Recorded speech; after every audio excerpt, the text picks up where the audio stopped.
हाँ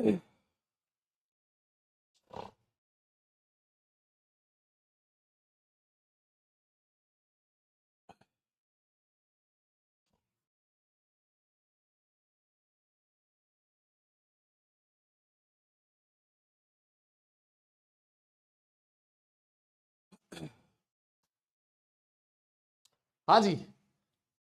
hello, welcome to all my dear students. क्या हाल चाल है आप लोगों के, कैसे हैं आप सब लोग? तो गुड मॉर्निंग आप सब लोगों को, नमस्कार एक बार फिर से आप सब लोगों का वेलकम। प्रयास जे 2.0 सॉल्ट एनालिसिस हम लोग अभी पढ़ रहे हैं। तो बताइए कैसे हैं आप सब लोग? बढ़िया एकदम। लास्ट क्लास में जो मैंने आपको कलर वगैरह याद करने को बोला था, करके आए हो, रिवाइज करके आए हो? बढ़िया। हाँ जी, जल्दी बताओ जल्दी बताओ।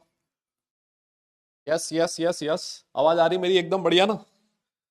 हाँ, जल्दी से बताओ जरा। गुड मॉर्निंग, नमस्कार, गुड मॉर्निंग। ठंडा भाई आज तो जबरदस्त एकदम जोरदार वाली। हाँ जी हाँ जी। नमस्कार नमस्कार। हाँ मैं भी बढ़िया हूँ यार, मैं भी बढ़िया हूँ एकदम। हम्म। Good morning good morning.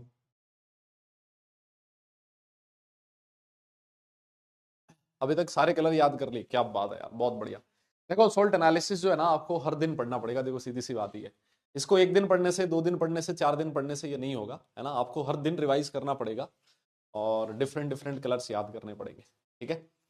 Yes. हाँ, कलर्स याद करने पड़ेंगे, प्रोसेस याद करना पड़ेगा, है ना? कौन किस में डिसॉल्व होगा, सॉलिबिलिटी याद करनी पड़ेगी। तो ऐसी बहुत सारी चीजें हैं जो हमें याद करनी पड़ेगी एक्चुअली, है ना? और ये एक दिन में नहीं होगा, इसको बार बार आप लोग पढ़ना पड़ता रहेगा, तभी जाके ये चीजें याद होने वाली है। सीधी सी बात ये देखो, है ना? हाँ, चले फिर करें क्या, स्टार्ट सेशन को स्टार्ट करें? यस, स्टार्ट किया जाए सेशन। आप सब लोग रेडी हैं?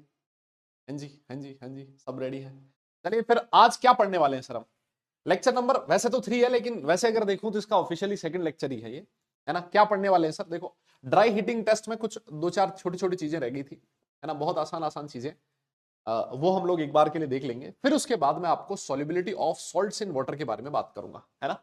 ये जो सॉल्युबिलिटी है, ये काफी सारी सॉल्युबिलिटी एस ब्लॉक एलिमेंट्स में आती है, पी ब्लॉक एलिमेंट में आती है ना? तो उनको हम लोग सबको एक साथ लिख देंगे। फिर उसके बाद हम लोग आज बात करेंगे सोडियम कार्बोनेट एक्सट्रैक्ट, या फिर जिसको सोडा एक्सट्रैक्ट भी कहते हैं। ये क्या चीज होती है ना? ये क्या बला है भाई? ये भी हम लोग आज बात करेंगे। और सबसे लास्ट में टेस्ट फॉर कार्बोनेट आयन। और अगर मान लो कार्बोनेट आयन का टेस्ट हो गया, तो हम लोग बाइकार्बोनेट आयन का टेस्ट भी देखने वाले हैं। ठीक है? बाइकार्बोनेट आयन का टेस्ट भी लिखने वाले हैं। ठीक है ना? तो ये आज का हमारा, है ना, ये जो है वो आज का हमारा मोटिव रहने वाला है। यस, कोई दिक्कत नहीं है मेरे हिसाब से, है ना? कोई प्रॉब्लम नहीं है। करें फिर, स्टार्ट करें स्टार्ट करें। देखो लास्ट क्लास में हम लोग ड्राई सॉल्ट एनालिसिस ही पढ़ रहे हैं, आप सब लोगों को बताइए। लास्ट क्लास में हम लोग ड्राई हीटिंग टेस्ट पढ़ रहे थे, है ना? और ड्राई हीटिंग टेस्ट में हम लोग डिफरेंट डिफरेंट गैसेस के बारे में पढ़ रहे थे, कौन सी गैस होती है, वो किस तरह की होती है ना? और हम लोगों ने पढ़ा था कि भाई कोई गैस ऐसी होती है जो ऑर्डरलेस होती है, किसी में ऑर्डर होती है ना? कोई कलरलेस होती है, कोई कलर्ड होती है ना? तो ये डिफरेंट डिफरेंट गैसेस हम लोगों ने लास्ट क्लास में पढ़ी थी। यस, यहां तक हम लोग लास्ट क्लास में पढ़ चुके थे। अब इसमें से बहुत सारी चीजें, मतलब हम लोग पहले भी पढ़ते हैं ना यार। NO2 देखो, NO2 11वीं कक्षा में पढ़ा जाता है, 12वीं कक्षा में भी आता है कि भाई रेडिश ब्राउन कलर की होती है, Br2 रेडिश ब्राउन होता है। क्लोरीन और ब्रोमीन, आयोडीन, ये मैंने आप लोगों को पी ब्लॉक एलिमेंट में पढ़ाया था, इनका कलर क्या होता है ना? आयोडीन I2 होता ही है, ये हम लोगों ने लास्ट क्लास में बात कर ली थी। एक छोटा सा करेक्शन है, लास्ट क्लास में हम लोगों ने, याद है, बोरेक्स बी टेस्ट लिखा था, है ना? बोरेक्स बी टेस्ट लिखा था, याद है क्या आप लोगों को? बोरेक्स बी टेस्ट लिखा था, उसमें हम लोगों ने कलर लिखे थे, है ना? कलर लिखे थे ऑक्सीडाइजिंग और रिड्यूसिंग फ्लेम में। तो इधर हमने कोल्ड लिखा था और इधर हमने हॉट लिख दिया था, याद आया क्या तुम्हें? तो इसको, ये वाला हॉट नहीं था बेटा, कोल्ड कंडीशन में ही ये अपनी वो थी। तो थोड़ा सा करेक्शन करके हॉट की जगह कोल्ड कर लेना इसमें। ठीक है ना? ये एक छोटा सा करेक्शन है, ये आप लोग छोटा सा करेक्शन कर लेना। बोरेक्स बी टेस्ट में हम लोगों ने कंडीशंस लिखी थी, कलर लिखे थे ऑक्सीडाइजिंग फ्लेम में, रिड्यूसिंग फ्लेम में। हमें कोल्ड वाले कलर याद रखने हैं वैसे, मतलब कोल्ड और हॉट में अलग अलग आते हैं, लेकिन कोल्ड वाले हमें याद रखने हैं, क्योंकि क्वेश्चन में कुछ नहीं कहा जाए तो कोल्ड ही मान के चलना है ना, और वो कोल्ड ही पूछेगा आपसे। तो इधर भी कोल्ड लिखा था, इधर शायद टेबल में हॉट लिखा हुआ था मेरे हिसाब से, है ना? तो उसको हॉट को क्या कर लेना, कोल्ड कर लेना। ठीक है ना? वो दोनों ही कोल्ड कंडीशन के थे। ठीक है ना? दोनों ही कलर किसके थे, कोल्ड कंडीशन के थे ना? हाँ, तो ये छोटी सी चीज आप लोग देख लेना। चलिए जी, एक और चीज, ड्राई हीटिंग टेस्ट में ही हम लोग आज बात करने वाले हैं सब्लिमेट फॉर्मेशन की। इसकी बात करेंगे सब्लिमेट फॉर्मेशन की, है ना। तो सर सबसे पहला क्वेश्चन, है ना, हाँ ओल्ड ही है बट फिर कोई दिक्कत नहीं है। सबसे पहला क्वेश्चन आपके दिमाग में आएगा, सर ये सब्लिमेट होता क्या है ना। सब्लिमेट होता क्या, देखो मैं आपको समझाता हूं। भाई लैब में आप कोई भी टेस्ट करते हो, कैसे करते हो, आपके पास एक टेस्ट ट्यूब होती है ना। टेस्ट ट्यूब जो है वो जनरली बनी होती है किसकी, जनरली बनी होती है किसकी, ग्लास की बनी होती है। आप क्या करते हो, यहां पर आपने वो बर्नर लगा रखा है ना, यहां पर आप इसको गर्म कर रहे हो, है ना, और यहां पर आपका प्रेजेंट होता है सॉल्ट, है ना, यहां पर आपने सॉल्ट डाल रखा होता है, यस, आपने इसको गर्म कर रखा होता है। तो ये वाला जो पार्ट होता है ना इस ट्यूब का, ये होता है हॉट पार्ट, है ना, सबसे गर्म पार्ट, है ना। और जैसे जैसे आप इससे ऊपर जाते जाते हो, ये पार्ट कैसा होने लगता है, कोल्ड होने लगता है। यस ऑब्वियस है ना भाई, यहां पर टेम्परेचर सबसे ज्यादा है तो ये हॉट होगा, और इसके बाद वाला जो होगा वो कोल्ड होगा। तो होता क्या है, यहां से कुछ सॉल्ट्स ऐसे होते हैं जो यहां जब आप गर्म करते हो तो वेपराइज होंगे, और यहां जाके ठंडा हो जाते हैं, यहां जाके ठंडे हो जाएंगे, और यहां जाके सब्लिमेट का फॉर्मेशन कर देंगे, है ना, सॉलिड का डिपोजिशन हो जाएगा, है ना। तो ये लिखा है देखो, the solid deposits accumulated at upper colder portion of the test tube. जो सॉलिड डिपॉजिट हुआ है इधर, है ना, colder portion of the test tube में, that is known as sublimate, है ना। इसको क्या बोला जाता है बेटा, सब्लिमेट बोला जाता है। मेरी बात समझ में आई क्या भाई, सब्लाइम हुआ एक बार, सब्लाइम होके यहां आके ठंडा हो गया, सॉलिड फॉर्म में डिपॉजिट हो गया, ठीक है ना, तो इसको बोल दिया जाता है सब्लिमेट। हाँ जी, परख नली बोला जाता है, हाँ परख नली। यस यस, मेरी बात समझ में आई, है ना। तो ये सब्लिमेट का जो कलर होता है ना, इस सब्लिमेट के कलर को देख के भी हम लोग आइडिया लगा सकते हैं कि जो आपका सब्सटेंस होगा वो किस तरह का होगा, है ना। जैसे आपका व्हाइट सब्लिमेट बनता है तो आप लोग अंदाजा लगा सकते हो कि यार NH4Cl रहा होगा ना, क्योंकि अमोनियम क्लोराइड जो होता है वो व्हाइट फ्यूम्स होती हैं, वो यहां से उड़ेगा, सब्लाइम हो सकता है, और यहां जाके डिपॉजिट हो जाएगा व्हाइट कलर में, है ना। तो अगर मान लो आपको व्हाइट सब्लिमेट मिलता है, इसका मतलब आप लोग बोल सकते हो कि अमोनियम सॉल्ट हो सकता है ना, Hg2+ हो सकता है, Hg+1 हो सकता है, Hg2Cl2 एंड HgCl2। वैसे ही अगर मान लो आपको येलोइश कलर का, अगर मान लो येलोइश कलर का डिपोजिशन मिलता है, इसका मतलब वो सल्फर हो सकता है भैया, है ना, वो सल्फाइड हो सकता है आर्सेनिक का। फिर उसके बाद वो आयोडाइड हो सकता है Hg का, और या फिर HgI2 हो सकता है ना। Hg के जो सॉल्ट्स हैं जनरली आपको सब्लिमेट फॉर्मेशन में मिलेंगे, बिकॉज हम लोगों ने एक बात करी थी कि जो Hg होता है, हम लोगों ने एक बात करी थी कि जो Hg होता है सर वो एक वोलेटाइल मेटल होता है, याद आया क्या तुम्हें, अरे ये डी ब्लॉक एलिमेंट में पढ़ाया था तुम्हें। Hg जो होता है, ZnCdHg कैसे होते हैं, वोलेटाइल होते हैं। वोलेटाइल होने का रीजन भी हम लोगों ने बात करी थी क्या, कि सर इनके बहुत कम डी ऑर्बिटल्स ऐसे हैं, है ना, जो इनका D10 कॉन्फ़िगरेशन है, अनपेड इलेक्ट्रॉन है नहीं, इस वजह से इनका जो बॉन्डिंग है वो वीक है, मेटेलिक बॉन्डिंग वीक होती है, मेल्टिंग पॉइंट भी काफी कम होता है, इस वजह से ये क्या करते हैं, बड़े आसानी से वेपराइज हो सकते हैं, यस बड़े आसानी से वेपराइज हो सकते हैं, तो ये सब्लिमेट का फॉर्मेशन कर सकते हैं। मेरी बात समझ गए क्या, यस यस, हाँ तो देखो फिर उसके बाद ब्लैक देखोगे ना, अगर ब्लैक सब्लिमेट, मरकरी का जो सल्फाइड होता है ना Hg2S या फिर HgS, है ना, ये दोनों ही ब्लैक सब्लिमेट होते हैं। तो ये Hg का सल्फाइड जहां पर भी मिलेगा ना हमें आगे चल के, वहां पर हम लोग यही बोलेंगे कि यार Hg का अगर मान लो कहीं पर भी ब्लैक पीपीटी आएगा, ब्लैक सब्लिमेट बनेगा, तो हम लोग फटाक से सोच सकते हैं कि यार ये ऐसा तो नहीं है कि मरकरी का सल्फाइड हो, है ना। तो ये थोड़ा सा हल्का सा हमें आइडिया देते हैं जब हम लोग सब्लिमेट का फॉर्मेशन करते हैं, ठीक है ना। यस, इसमें आपको जनरली देखो मरकरी ज्यादा मिल रहा है, उसका रीजन मैंने आपको बता दिया कि जो मरकरी होता है वो क्या होता है, बहुत आराम से सब्लाइम हो सकता है। यस, बहुत बढ़िया जी। अब इसके बाद एक छोटी सी चीज और है, रेजिड्यू, है ना, रेजिड्यू आप लोग सब जानते ही हो, रेजिड्यू क्या होता है, जो सॉलिड नीचे डिपॉजिट हो जाता है रेजिड्यू उसको बोलते हैं। अगर मान लो कोई ये रेजिड्यू है जो येलो है, जब आपने उसको गर्म किया और जैसे ही ठंडा हुआ वो व्हाइट कलर में कन्वर्ट हो गया, इसका मतलब वो जिंक का ऑक्साइड था, ZnO था। यस, और अगर मान लो वो ब्राउन था हॉट करने पे, और अगर येलो हो गया कोल्ड पे, तो वो कैसा रहा होगा, पीबीओ रहा होगा। यस, तो लेड का, जिंक का, मतलब ये इतना ये आगे आ जाएगा, मतलब ऐसा नहीं है कि इसको मैंने अलग से लिख दिया, वो बात अलग है, लेकिन जैसे जैसे हम लोग आगे बढ़ते जाएंगे ना, वैसे वैसे ये वाले वापस आपको देखने को मिलेंगे, है ना। तो इसमें एक चीज ये भी है कि एक ही चीज बहुत बार भी रिपीट हो जाती है ना, एक ही सब्सटेंस है वो काफी बार रिपीट होता है, तो हमें कई बार वो 3-4 बार अपनी आंखों के सामने आ जाता है ना, 3-4 बार अपनी आंखों के सामने आ जाता है, तो वो मतलब वैसे ही थोड़ा बहुत याद होता जाता है ना। सर सब्लिमेट और प्रेसिपिटेट आर सेम, नहीं जी, अरे कैसे सेम है, अरे कैसे सेम हो सकता है? सब्लिमेट और प्रेसिपिटेट दोनों डिफरेंट डिफरेंट होते हैं भैया। प्रेसिपिटेट तो क्या होता है भाई? प्रेसिपिटेट तो क्या हुआ, जैसे मान ले आपके पास एक सॉल्यूशन था और कोई ऐसा सब्सटेंस है जो डिसॉल्व नहीं हुआ, और डिसॉल्व नहीं हुआ यहां जाके सेटल डाउन हो गया।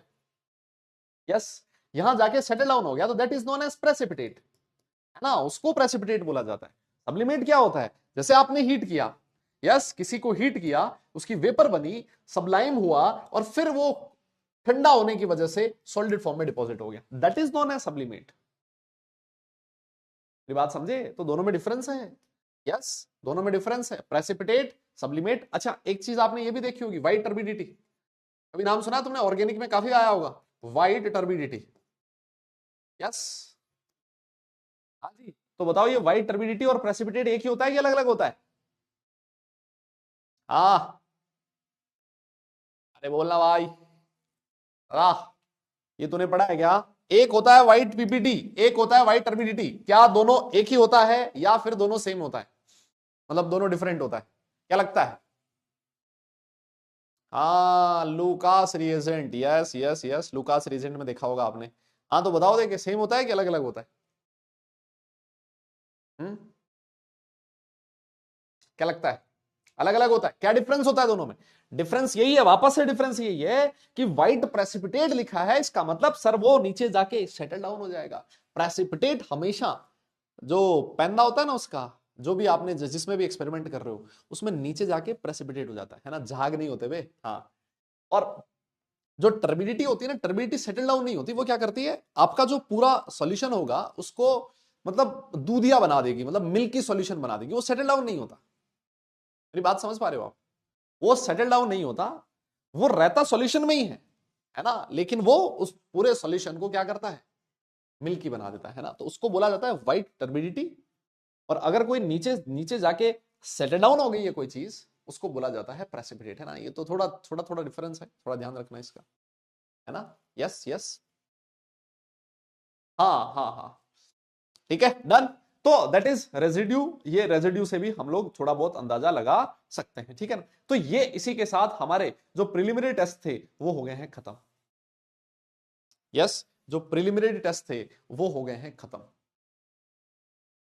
यस यस, अब हमें एक बहुत ही इंपॉर्टेंट चीज पढ़नी है, वो है solubility of salts in water, है ना। ये जो चीज है ना, अगर आपने ये पढ़ ली अभी के लिए, अभी अगर हम लोगों ने ये चीज पढ़ ली ना, तो मतलब उससे फायदा ये होगा, इससे फायदा ये होगा कि जब हम लोग आगे अलग अलग टेस्ट करेंगे, तो जैसे मैं बोलूंगा कि इसका कार्बोनेट सॉल्युबल होता है, ये वाले कार्बोनेट इनसॉल्युबल्स होते हैं, ये वाले सल्फेट सॉल्युबल हैं, ये वाले सल्फेट इनसॉल्युबल हैं, तो हम क्या कर रहे हैं, सारे कार्बोनेट, सल्फेट, बाइकार्बोनेट जो हमारे जनरली ज्यादा काम में आते हैं, उन सबको एक बार में लिख देते हैं यहां पर कि भाई कौन सा सॉल्युबल है, कौन सा सॉल्युबल नहीं है, तो काम बन जाएगा अपना।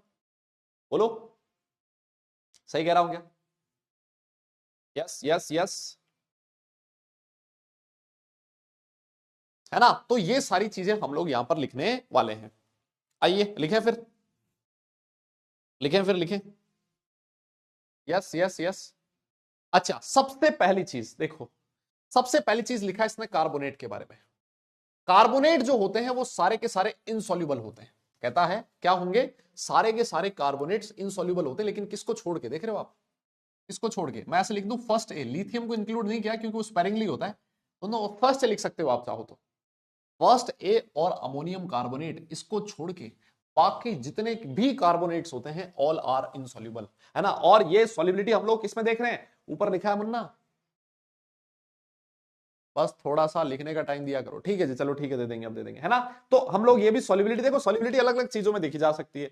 HCl में सॉल्युबिलिटी, H2SO4 में सॉल्युबिलिटी, वाटर में सॉल्युबिलिटी, अमोनिया में सॉल्युबिलिटी, मतलब डिफरेंट डिफरेंट देख सकते हैं। लेकिन ये जो सॉल्युबिलिटी हम लोग किसके लिए बात कर रहे हैं, वाटर के लिए बात कर रहे हैं। यस, तो जितने भी कार्बोनेट्स होते हैं सारे के सारे इनसॉल्युबल होते हैं, लेकिन अगर आपको फर्स्ट के मिल जाए और अमोनियम मिल जाए, अमोनियम कार्बोनेट, इसका मतलब वो सॉल्युबल होगा,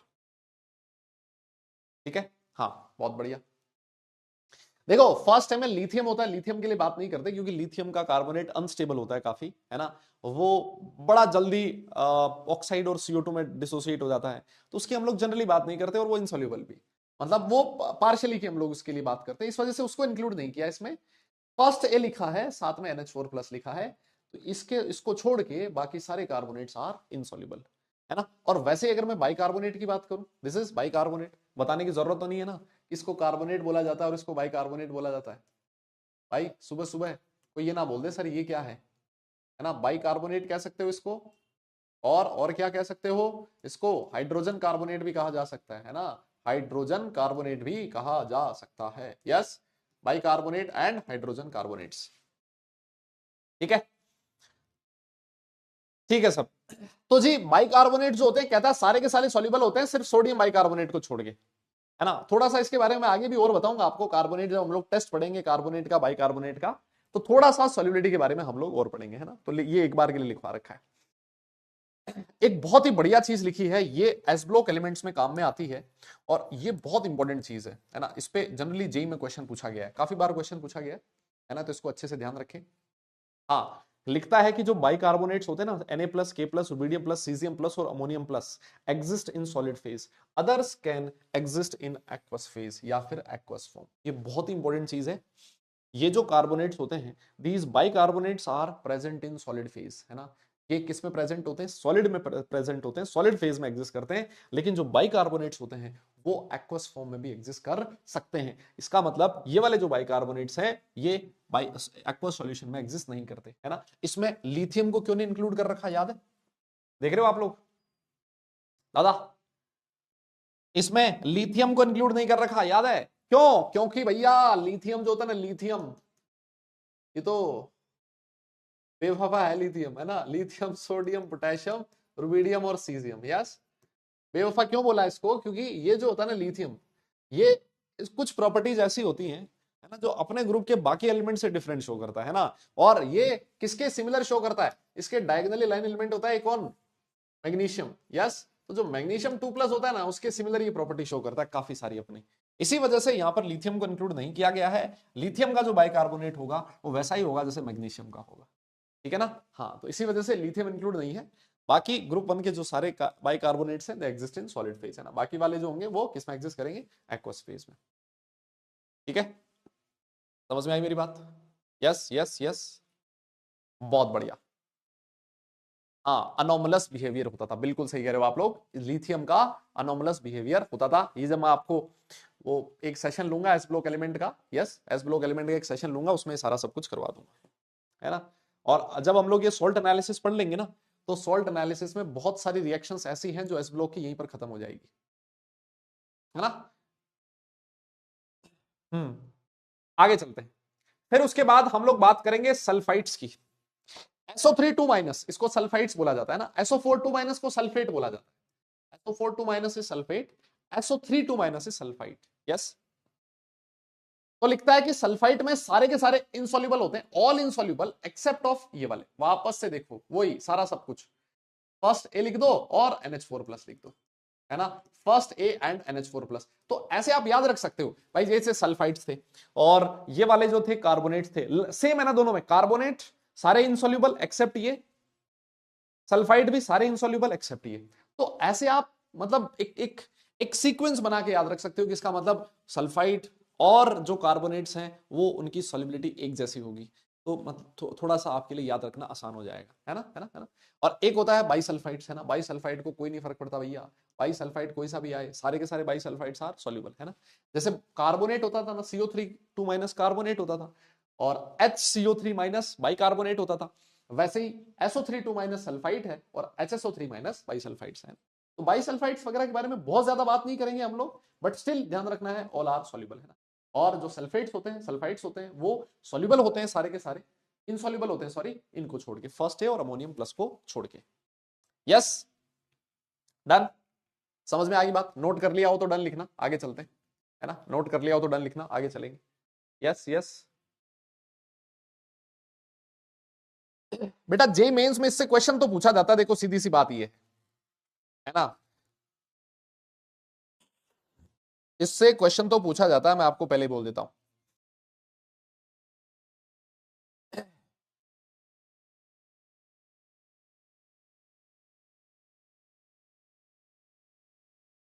हाँ जी, हो गया, डन, आगे चले, चलो जनाब, ऑल राइट। फिर उसके बाद सॉल्युबिलिटी में आता है फिर sulphides. Yes yes yes, solubility में आता है सल्फाइड्स, H2- से सल्फाइड, है ना। H2 minus is sulphide, hydrogen sulphide H2S लिखते हो ना आप लोग, लिखता है कि जो सल्फाइड होते हैं सोडियम पोटेशियम रुबिडियम सीजियम और अल्कलाइन अर्थ मेटल्स के सारे अल्कलाइन अर्थ मेटल आ गए इसमें, है ना, सारे के सारे अल्कलाइन अर्थ मेटल आ गए, फर्स्ट आ गया, सेकंड आ गया, NH4 प्लस आर सॉल्युबल, अब की बार सॉल्युबल हो गए, सल्फाइड्स आर सॉल्युबल, है ना, इन सबके sulphides are soluble, rest are insoluble. तो देखो आप एक चीज हर जगह नोट कर रहे हो कि यही वाले एलिमेंट है जो घूम फिर के वापस आ रहे हैं, potassium sodium potassium rubidium caesium, मतलब जो फर्स्ट ए वाले एलिमेंट्स हैं उनके कार्बोनेट्स बाइकार्बोनेट सल्फाइड सल्फेट्स, इसका मतलब हमें इसको थोड़ा अच्छे से सुनना, यस यस, है ना, तो हर बार यही वाले एलिमेंट्स आते जा रहे हैं। और लिखता है कि जो बाई सल्फाइड्स होते हैं, है ना, एंड पॉलीसल्फाइड्स, सल्फाइड्स है ना, and polysulphides are soluble in water. देखो H2 माइनस होता है sulphide, H2 minus is disulphide, H3 minus is trisulphide, S4 minus is tetrasulphide. हालांकि ये वाले जो सल्फाइड्स होते हैं बाइसल्फाइड्स पॉलीसल्फाइड्स बहुत ज्यादा हमारे काम में नहीं आते, लिखता है सारे के सारे जो बाइसल्फाइड्स एंड पॉलीसल्फाइड्स हैं they are soluble in water. लेकिन जो सल्फाइड्स होते हैं दे आर सल्फाइड्स में potassium sodium rubidium caesium and alkaline earth metal and NH4 plus, all are soluble, rest are insoluble. ठीक है, हाँ जी हाँ जी हाँ जी, यस यस यस, नोट कर लेना भैया, हो जाए तो मुझे बता देना, डन लिख देना, आगे चलेंगे फिर। इससे देखना कितना फायदा मिलेगा आपको, यस, इससे कितना फायदा मिलेगा जब हम लोग अलग अलग एनायन का टेस्ट देखेंगे, है ना, आज स्टार्ट कर देंगे, जब अलग अलग एनायन का टेस्ट देखेंगे ना तो हमारे लिए बहुत आसान हो जाएगा। जैसे मैं तुमसे पूछूंगा कार्बोनेट का टेस्ट तो आप फट से कह दोगे सर ये कार्बोनेट इनसॉल्युबल है, ये वाले कार्बोनेट सॉल्युबल है, ठीक है ना, तो ये एक साथ लिख दिया तो इससे हमें काफी सारा फायदा मिलने वाला है। ठीक है ठीक है, हाँ जी, नोट करो जरा, रेस्ट क्या होता है? अबे रेस्ट का मतलब हो गया इनको छोड़ के, हाँ हाँ, रेस्ट का मतलब है इनको छोड़ के, ठीक है, रेस्ट का मतलब है इनको छोड़ के, इनको छोड़ दो बाकी सारे के सारे, ये होता है रेस्ट। रेस्ट का मतलब ये नहीं है कि मतलब आराम वाली मुद्रा, है ना, वो नहीं है रेस्ट।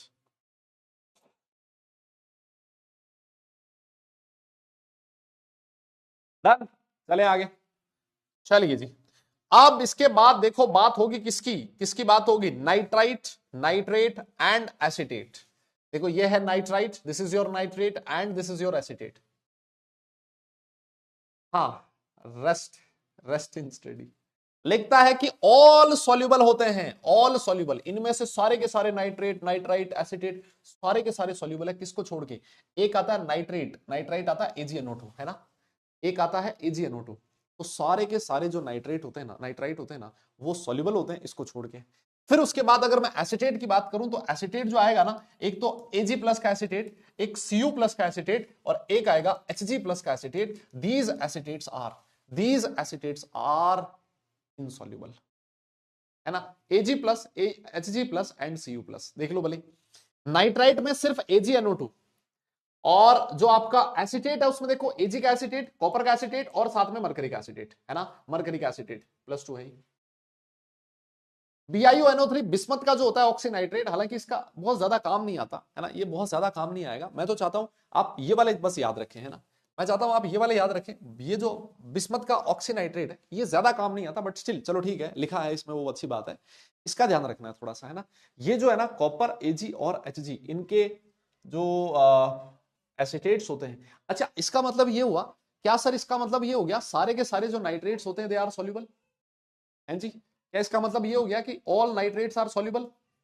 देखो कहीं पर भी इनसॉल्युबल में नाइट्रेट वाला नहीं लिखा आपने, सिर्फ इसको छोड़ के, है ना, इसको छोड़ के, इसको छोड़ के, है ना, नाइट्रेट जो होते हैं सॉल्युबल होते हैं सिर्फ बिस्मथ के ऑक्सीनाइट्रेट को छोड़ के, यस, बिस्मथ के ऑक्सीनाइट्रेट को छोड़ के बाकी सारे के सारे जो नाइट्रेट्स होते हैं जो आप जनरली देखते हो, ये बिस्मथ का ऑक्सीनाइट्रेट तो आप बहुत कम जगह देखते हो, है ना, और ज्यादा काम में भी नहीं आएगा, इसको अगर मैं छोड़ दूं तो बाकी सारे के सारे आर सॉल्युबल, है ना, सारे नाइट्रेट जितने भी हम लोग पढ़ते हैं, S block, P block, D block, सारे के सारे, है क्या, यस यस यस। अब देखो एक बहुत ही बढ़िया चीज लिखी है नीचे वाली, है ना, एक बहुत ही बढ़िया चीज लिखी है नीचे वाली, ये यहां पर इक्विलिब्रियम का थोड़ा सा नॉलेज है जो आपको काम में आने वाला है। लिखता है कि AgNO2 और Ag का नाइट्राइट, Ag का एसिटेट और Hg2 प्लस का एसिटेट लिखता है आर स्पेरिंगली सॉल्युबल, है ना, ये बहुत कम सॉल्युबल होते हैं and become insoluble when high concentration of these ions are present. आप बोलोगे सर ऐसा क्यों? अगर हाई कॉन्सेंट्रेशन है, अगर हाई कॉन्सेंट्रेशन है तो कहता है कि ये क्या हो जाते हैं, बिकम इनसॉल्युबल। इसका रीजन मैं आपको थोड़ा सा बता देता हूं। देखो जैसे एक हल्का सा मैं एग्जांपल लेता हूं आपके सामने, एजीसीएल है ना, एजीसीएल है, ये डिसॉल्व हुआ, एजीसीएल डिसॉल्व हुआ तो एजी प्लस और सीएल माइनस आयंस बने, है ना, यही बने। सुनना जरा, अब आप लोग ये पढ़ते थे, आप लोग ये पढ़ते थे कि सर इसके लिए मान लो ये वाली जो रिएक्शन है ये अभी इक्विलिब्रियम में है ना, ये सॉल्युबिलिटी की जो इक्वेशन है वो इक्विलिब्रियम में है, इक्विलिब्रियम में है तो आप इसके लिए सॉल्युबिलिटी इक्विलिब्रिया लिखोगे ये वाला एक्सप्रेशन। यस, इस एक्सप्रेशन को मैं किसके इक्वल लिखूंगा, केएसपी के इक्वल लिखूंगा।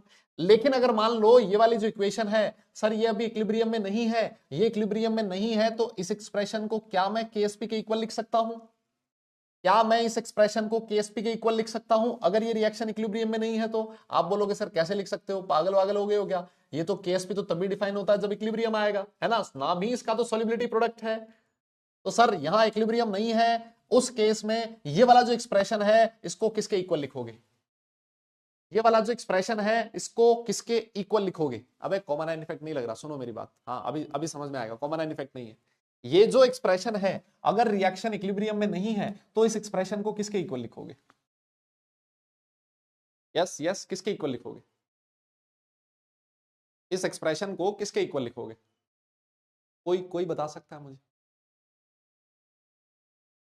यस यस, कोई बता सकता है मुझे?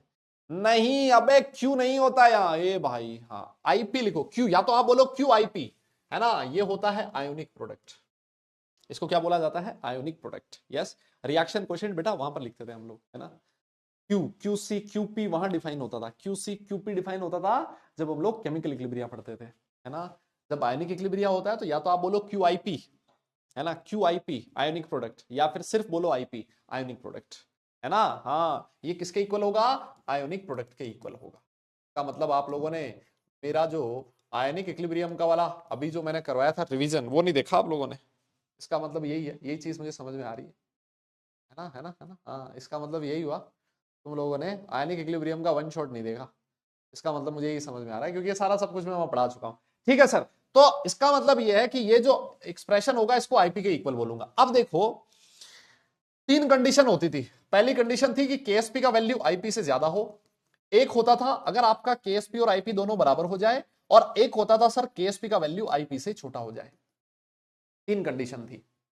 यस, हाँ, तो सर अगर केएसपी ज्यादा है ना, इसका मतलब आपका जो सॉल्यूशन है वो अनसैचुरेटेड है। और यार अनसैचुरेटेड का मतलब तो आप लोग जानते ही हो ना, अनसैचुरेटेड मतलब इसमें अभी और ज्यादा सॉल्यूट डिसॉल्व किया जा सकता है। ठीक है ना, बहुत बढ़िया। अगर मान लो केएसपी और आईपी बराबर है इसका मतलब सैचुरेटेड सॉल्यूशन है ना, मैं क्या बोलूंगा इसको? सैचुरेटेड सॉल्यूशन बोलूंगा। लेकिन अगर आईपी का वैल्यू केएसपी से ज्यादा है इसका मतलब प्रेसिपिटेशन होगा। यस, क्या होगा? Precipitation occurs. ये तीन अलग अलग कंडीशन होती थी जो हम लोग केएसपी को आईपी से रिलेट करके पढ़ते थे। Yes, very good. तो अगर मान लो, सोच के देखो, मान लो एजी प्लस का कॉन्सेंट्रेशन बढ़ा दिया आपने, अगर मान लो एजी प्लस बहुत हाई कॉन्सेंट्रेशन में प्रेजेंट है, एजीसीएल की कॉन्सेंट्रेशन अगर बहुत ज्यादा हाई है, एजी प्लस की कॉन्सेंट्रेशन अगर बहुत ज्यादा हाई होगी, इसका मतलब आयनिक प्रोडक्ट की वैल्यू बढ़ेगी। बोलो, केएसपी का वैल्यू किसी भी जो आपका रिएक्टेंट होता है, केएसपी का वैल्यू किसी भी सब्सटेंस के लिए एक पर्टिकुलर टेम्परेचर पे फिक्स होता है ना। लेकिन अगर मान लो आपने एजी प्लस की कॉन्सेंट्रेशन सॉल्यूशन में बहुत ज्यादा बढ़ा दी, एजी प्लस अगर बहुत ज्यादा बढ़ गया इसका मतलब आईपी बढ़ गया, और अगर आईपी इतना बढ़ गया कि वो केएसपी से ज्यादा हो गया तो इसका मतलब क्या हो जाएगा? उसका प्रेसिपिटेशन हो जाएगा। यस, क्या हो जाएगा? प्रेसिपिटेशन हो जाएगा। और यही चीज यहां पर लिखी है। अगर मान लो आपने इन आयंस की कॉन्सेंट्रेशन बहुत ज्यादा ले ली, यस, AgNO2 जो है ना स्पेरिंगली सॉल्युबल है, हल्का सा सॉल्युबल हो रहा है, लेकिन आपने इसको बहुत ज्यादा कॉन्सेंट्रेशन में ले लिया, अगर इसकी कॉन्सेंट्रेशन बहुत ज्यादा होगी तो इसका जो आईपी है वो केएसपी से ज्यादा हो जाएगा, और अगर आईपी ज्यादा हो गया तो प्रेसिपिटेशन हो जाएगा। मेरी बात समझ में आएगा? यस यस यस, समझ गए क्या इस बात को? यही चीज यहां लिखी है। लिखता है कि ये जो आयंस हैं दे आर पार्शियली सॉल्युबल, थोड़े सॉल्युबल होते हैं, थोड़े नहीं होते, बट अगर इनको हाई कॉन्सेंट्रेशन में ले लिया तो ये पक्का इनसॉल्युबल हो जाएंगे, ये पक्का इनसॉल्युबल हो जाएंगे। और उसका रीजन लिखा है कि इनका जो आईपी होगा वो केएसपी से बड़ा हो जाएगा अगर आपने कॉन्सेंट्रेशन बढ़ा दी तो। यस यस यस, बताइए, बात मेरी समझ गए क्या? क्लियर है क्या? और अगर आपने नोट कर लिया है तो डन लिखिएगा, समझ में आ गया है तो थम्स अप करिएगा। आगे चलते हैं। हाँ जी, जल्दी बोलिए। तो इसमें ना काफी जगह आपको इक्विलिब्रियम का कॉन्सेप्ट भी देखने को मिलेगा, है ना? इस चैप्टर में काफी जगह आपको इक्विलिब्रियम का कॉन्सेप्ट भी देखने को मिलने वाला है। यस यस यस, हाँ हाँ हाँ,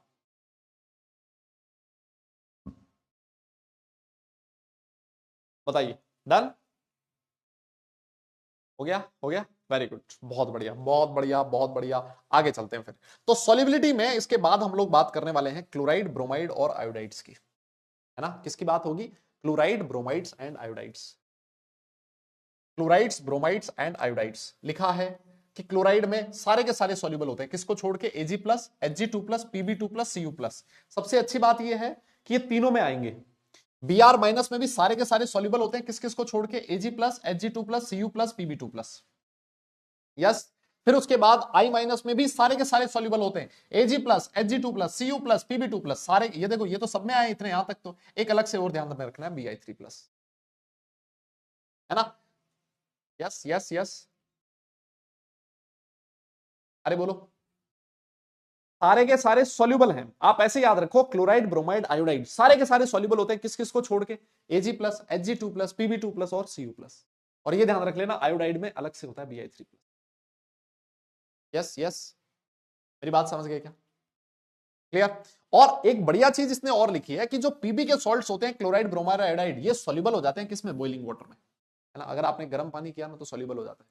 आपने जैसे देखा होगा, ऐसे बहुत सारे सॉल्ट्स होते हैं, ऐसे बहुत सारे सब्सटेंसेस होते हैं जो रूम टेम्परेचर पे सॉल्युबल नहीं होते, लेकिन जब आप उनका टेम्परेचर बढ़ाते हो, जब आप उसको गर्म करते हो तो वो सॉल्युबल हो जाता है ना?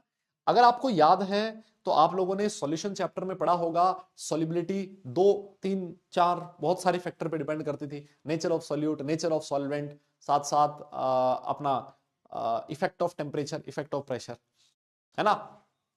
तो जब जो सॉल्ट्स, ऐसे सब्सटेंसेस जिसका डिसोल्यूशन प्रोसेस एंडोथर्मिक होता था, याद है? दो अलग अलग केस पढ़ते थे, टेम्परेचर का effect, solubility of solids in liquids, दो अलग अलग केस पढ़ते थे। पहला केस आता था जब delta H solution is greater than zero, दूसरा होता था delta H solution less than zero. तो जहां पर enthalpy of solution greater than zero है, जहां प्रोसेस एंडोथर्मिक है, हम लोग कहते थे टेम्परेचर बढ़ाने से उनकी सॉल्युबिलिटी बढ़ती है। लेकिन जहां पर एक्सोथर्मिक प्रोसेस होता था डिसोल्यूशन का, वहां टेम्परेचर बढ़ाने से सॉल्युबिलिटी डिक्रीज कर दी, है ना? तो यहां पर अगर मान लो ये सॉल्युबल हो रहे हैं बॉइलिंग वाटर में, गर्म करने से सॉल्युबल हो रहे हैं, इसका मतलब सर इनका जो डिसोल्यूशन प्रोसेस रहा होगा वो कैसा रहा होगा? एंडोथर्मिक रहा होगा। यस, डिसोल्यूशन प्रोसेस कैसा रहा होगा? एंडोथर्मिक रहा होगा। यस, तो इसी वजह से टेम्परेचर बढ़ाने से ये हॉट वाटर में बॉइल हो गए। नोट कर लिया हो तो डन लिखना, आगे चलेंगे फिर उसके। ठीक है, यस, हाँ जी, नोट कर लिया हो तो डन लिखना, आगे चलेंगे उसके बाद।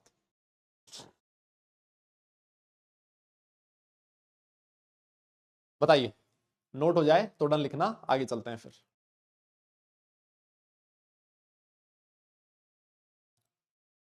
यस,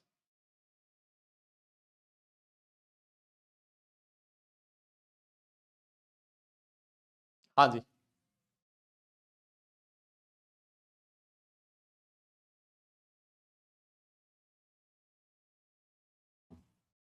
चलें आगे चलें।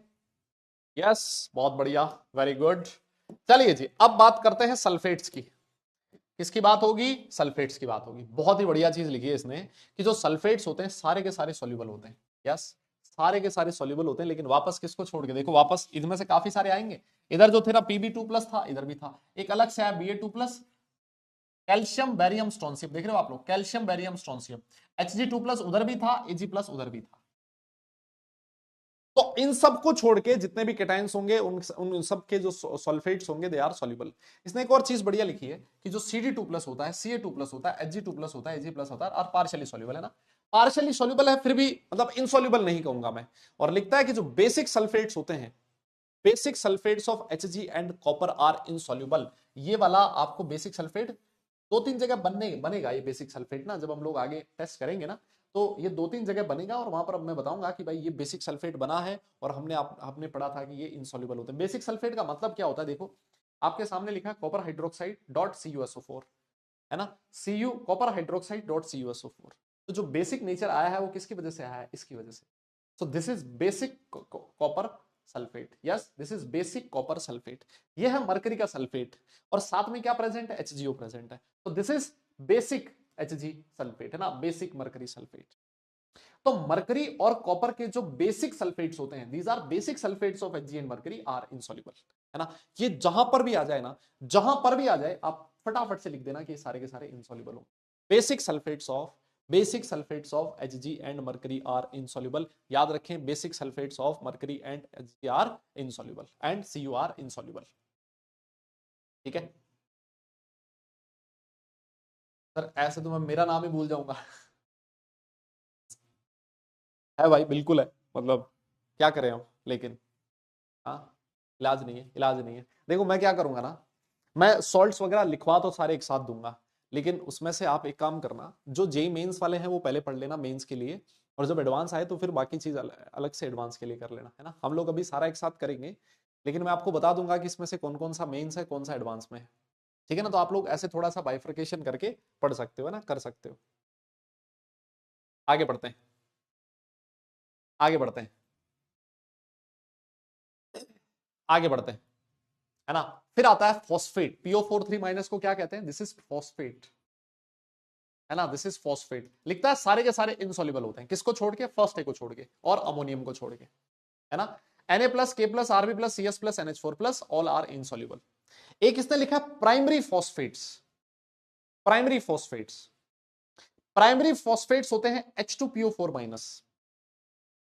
सुनना मेरी बात, जैसे मानो आपके पास H3PO4 है ना, फॉस्फेट है, PO4 3 माइनस दिख रहा है आपको। अगर मैं इसमें से एक H प्लस हटा दूं तो बन जाएगा HPO4 H2PO4 minus. This H2PO4 minus is known as primary phosphate. इसका एक और H प्लस हटा दिया, मान लो एक और H प्लस हटाया, तो this is HPO4 minus, and this HPO4 minus is known as secondary phosphate. इसका एक और H प्लस हटा दूं, अगर मैं एक और H प्लस हटा दूं तो बन जाएगा PO4 minus, and this is known as phosphate, है ना। इसको टर्शरी फॉस्फेट भी बोला जाता है और नॉर्मल फॉस्फेट भी बोला जाता है। लिखता है primary phosphate and secondary phosphate are of alkali and alkaline earth metals are soluble. लेकिन ये जो टर्शरी फॉस्फेट होता है ना, जिसके, और अगर सिर्फ फॉस्फेट बोले, आपसे कुछ नहीं कहा गया, ऐसा नहीं लिखा कि प्राइमरी फॉस्फेट सेकेंडरी फॉस्फेट, तो आपको क्या मानना है, आपको यह मानना है कि वो इस फॉस्फेट की बात कर रहा है। लेकिन अगर उसने स्पेसिफिकली मेंशन कर दिया कि प्राइमरी और सेकेंडरी फॉस्फेट, तो आपको ये चीज माननी है, प्राइमरी और सेकेंडरी जो फॉस्फेट्स होते हैं दे आर सॉल्युबल, अल्कलाइन और अल्कली मेटल के सॉल्युबल होते हैं। लेकिन फर्स्ट और अमोनियम जो आपका सॉल्ट होता है, अमोनियम प्लस होता है, NH4 प्लस होता है, उसके जो फॉस्फेट्स होते हैं वो इनसॉल्युबल होते हैं।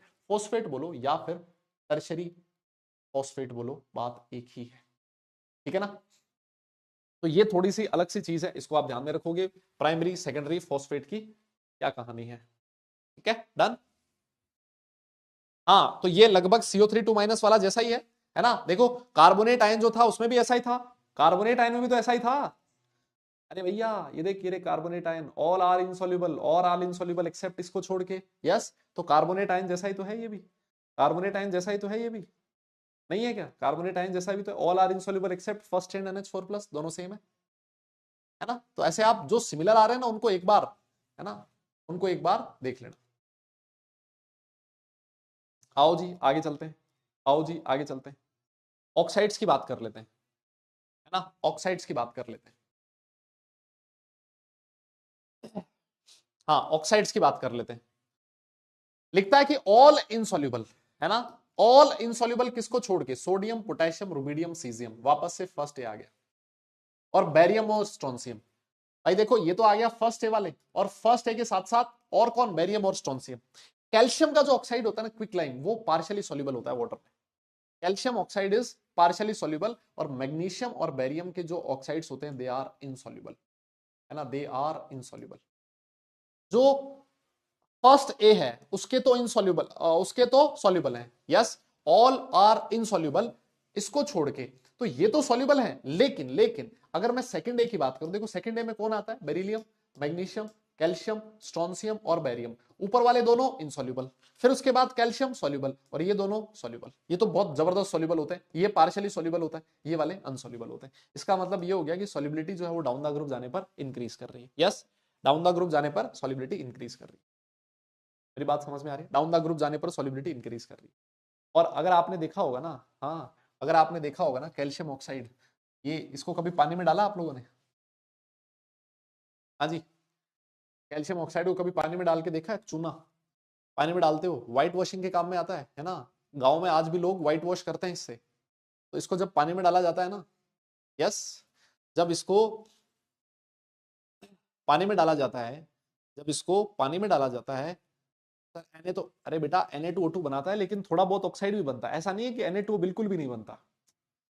अगर आप सोडियम की रिएक्शन एयर के साथ करवाओगे, ऑक्सीजन के साथ करवाओगे, तो मेजर कंपोनेंट उसका पेरोक्साइड बनता है, लेकिन इसका मतलब ये नहीं है कि ऑक्साइड नहीं बनता, थोड़ा सा ऑक्साइड और काफी सारा पेरोक्साइड बनता है ना? तो उसको पानी में डालते हैं ना, तो जो चूना होता है वो पानी में सॉल्युबल होता है, लेकिन अगर आप उसको थोड़ी देर बाद पड़े रहने दो, आप देखोगे उसमें सेटल डाउन हो जाता है, स्लैकलाइन बन जाता है ना? तो इसी वजह से लिखा है कि जो कैल्शियम ऑक्साइड होता है ना, वो पार्शियली सॉल्युबल होता है, थोड़ा बहुत सॉल्युबल होगा, ऊपर मिल्कीनेस आएगी, नीचे इनसॉल्युबल भी पड़ा रहेगा। दिस इज पार्शियल इनसॉल्युबल, ठीक है ना? ये किसकी बात होगी? ऑक्साइड की बात होगी, ठीक है ना? तो ये कुछ आपके सामने सॉल्ट्स थे जिनकी सॉल्युबिलिटी की हमें बात करनी थी। और ये जो सॉल्ट्स होते हैं, इसमें अगर कोई ये बोले कि भाई कौन से इंपॉर्टेंट है, तो ये तो सारे इंपॉर्टेंट है, क्योंकि जितने भी सॉल्ट्स हैं उन सबके टेस्ट हमें आगे करने हैं, है ना? तो इसमें सब कुछ इंपॉर्टेंट है, ऐसा कुछ भी नहीं है कि ये वाला इंपॉर्टेंट है और ये वाला इंपॉर्टेंट नहीं है, ठीक है? फर्स्ट ए क्या है सर? वाह, वाह बेटा वाह, क्या बात है। अरे महाराज ये फर्स्ट ए, फर्स्ट, बताओ साला मैंने पूरा पढ़ा दिया, ये डाउट अब आया है कि सर ये फर्स्ट ए क्या है। अरे भाई फर्स्ट ए का मतलब है ग्रुप वन के एलिमेंट, है ना? ग्रुप वन एलिमेंट मेंडलीव ने first A, second A, third A ऐसे बताया था ना, है ना? और फिर जो मॉडर्न पीरियोडिक टेबल थी उसने 1 2 3 4 5 6 7 8 ऐसे बताया था। तो फर्स्ट ए का मतलब है ग्रुप वन के एलिमेंट्स। प्रभु कहाँ है आपके चरण, हैं? आओ आगे बढ़ेंगे। अब इसके बाद सोडियम एक्सट्रैक्ट के बारे में बात करेंगे, है ना? नेक्स्ट आएगा सोडियम एक्सट्रैक्ट के बारे में बात करेंगे, सोडियम एक्सट्रैक्ट के बारे में बात करेंगे।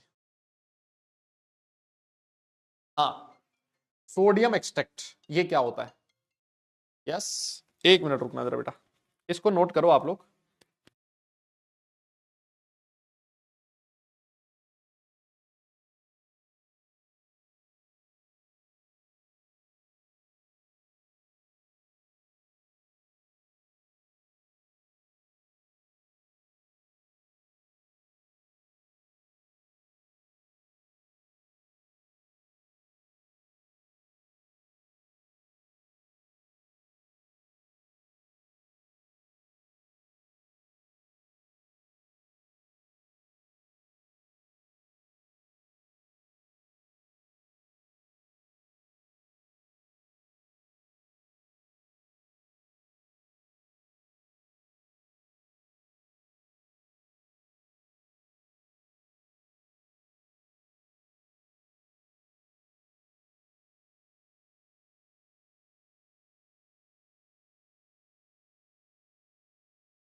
गया था वो कोई थोड़ा इंपॉर्टेंट, समझ गया।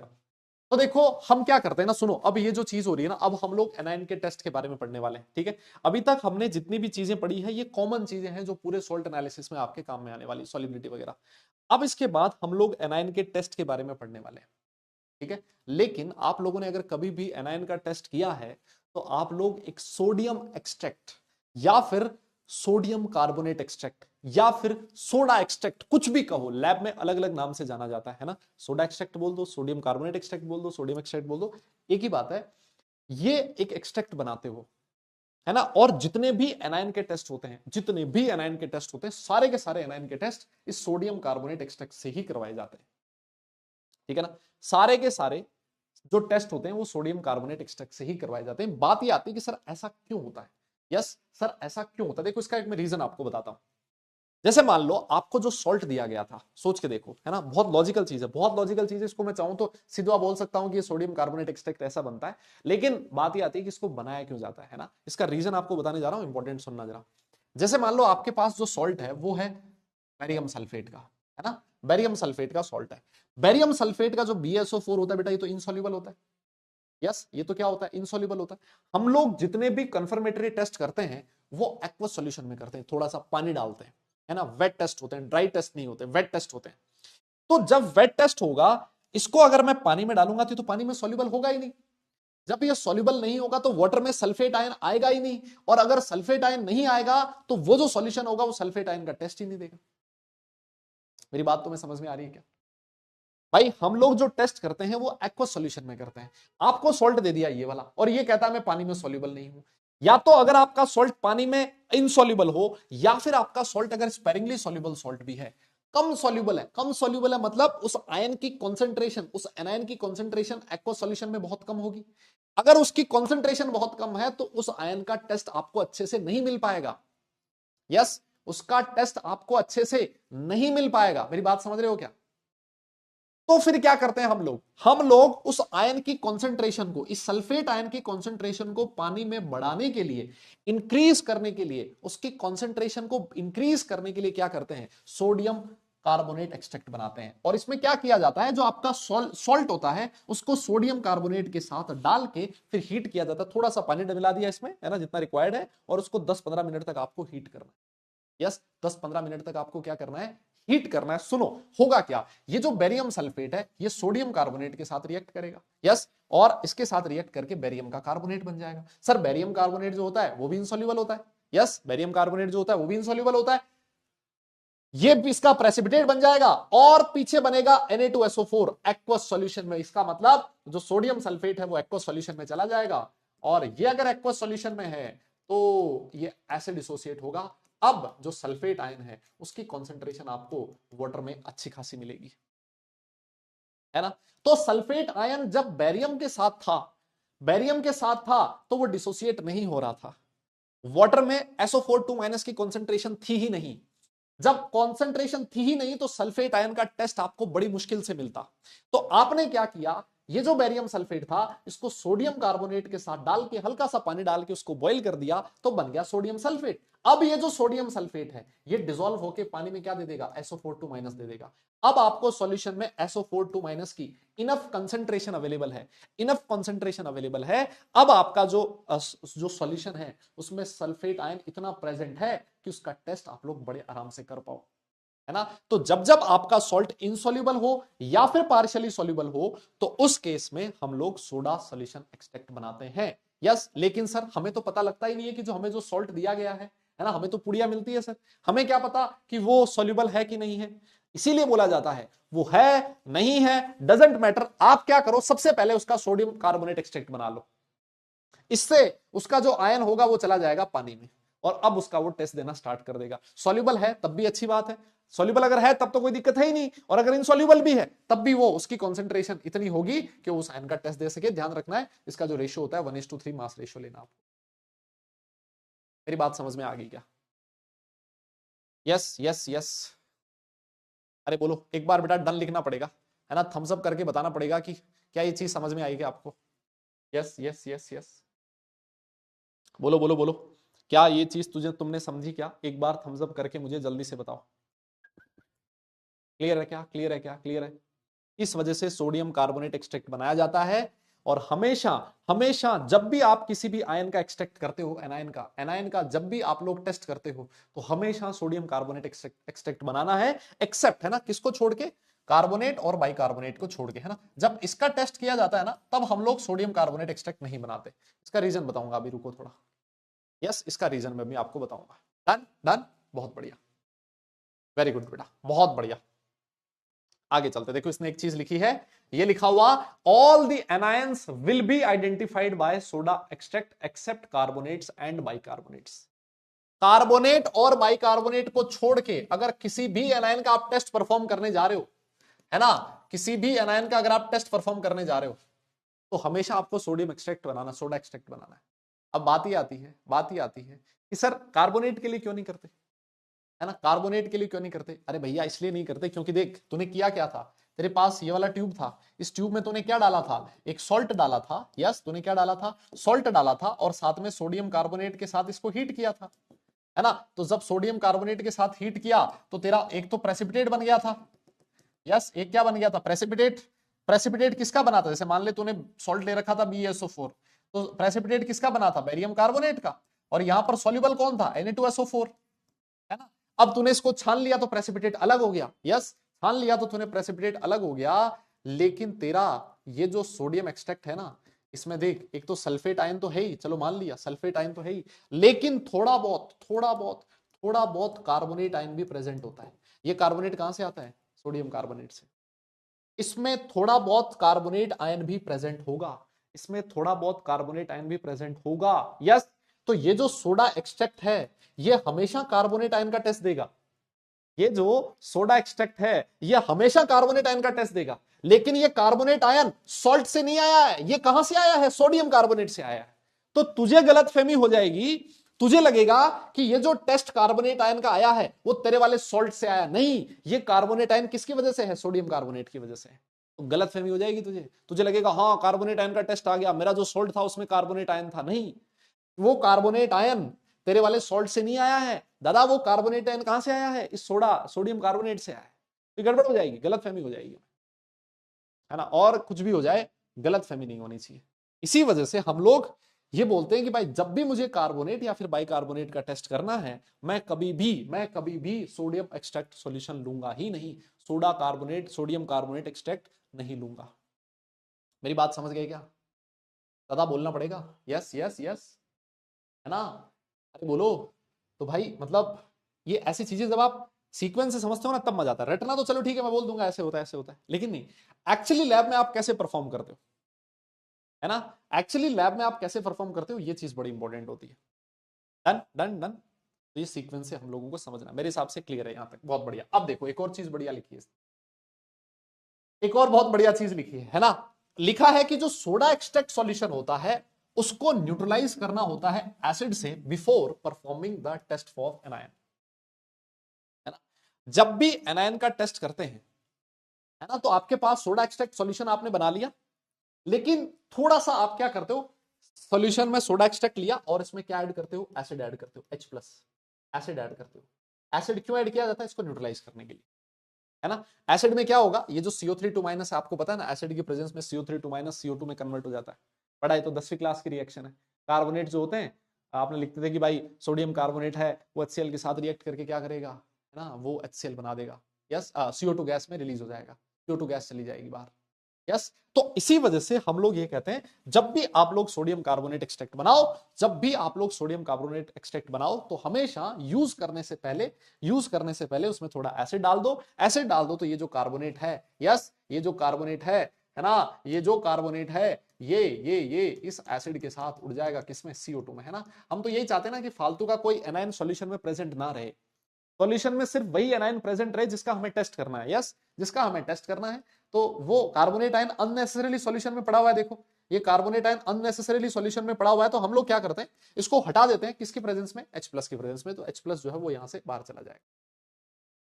क्लियर है, डन, मेरी बात समझ में आ गई, है ना। तो जब भी आप यूज करो हमेशा हमेशा, जैसे ही सोडियम एक्सट्रैक्ट डाला जाता है ना, आपसे बोला जाता है बेटा जी इसमें हल्का सा ना एसिड मिला देना, तो हम लोग पूछते नहीं है सर क्यों मिला दें, एसिड मिलाने का रीजन ये है ताकि उसमें कार्बोनेट आयन उड़ जाए, यस, कार्बोनेट आयन वहां से उड़ जाए, ठीक है सर। एक और बढ़िया चीज लिखी है इसने, है ना, एक और बढ़िया चीज लिखी है कि जो एसिड मिलाते हो आप, है ना, उसको न्यूट्रलाइज करने के लिए जो आपने एसिड मिलाया है वो आपका ऑक्सीडाइजिंग एसिड नहीं होना चाहिए।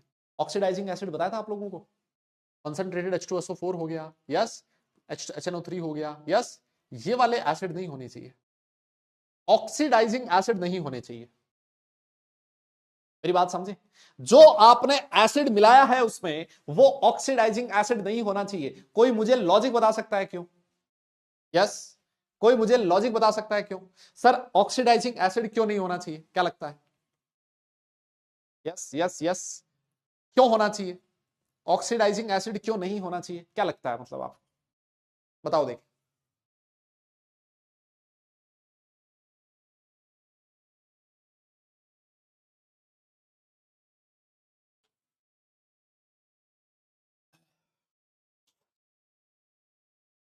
हाँ जी हाँ जी हाँ जी,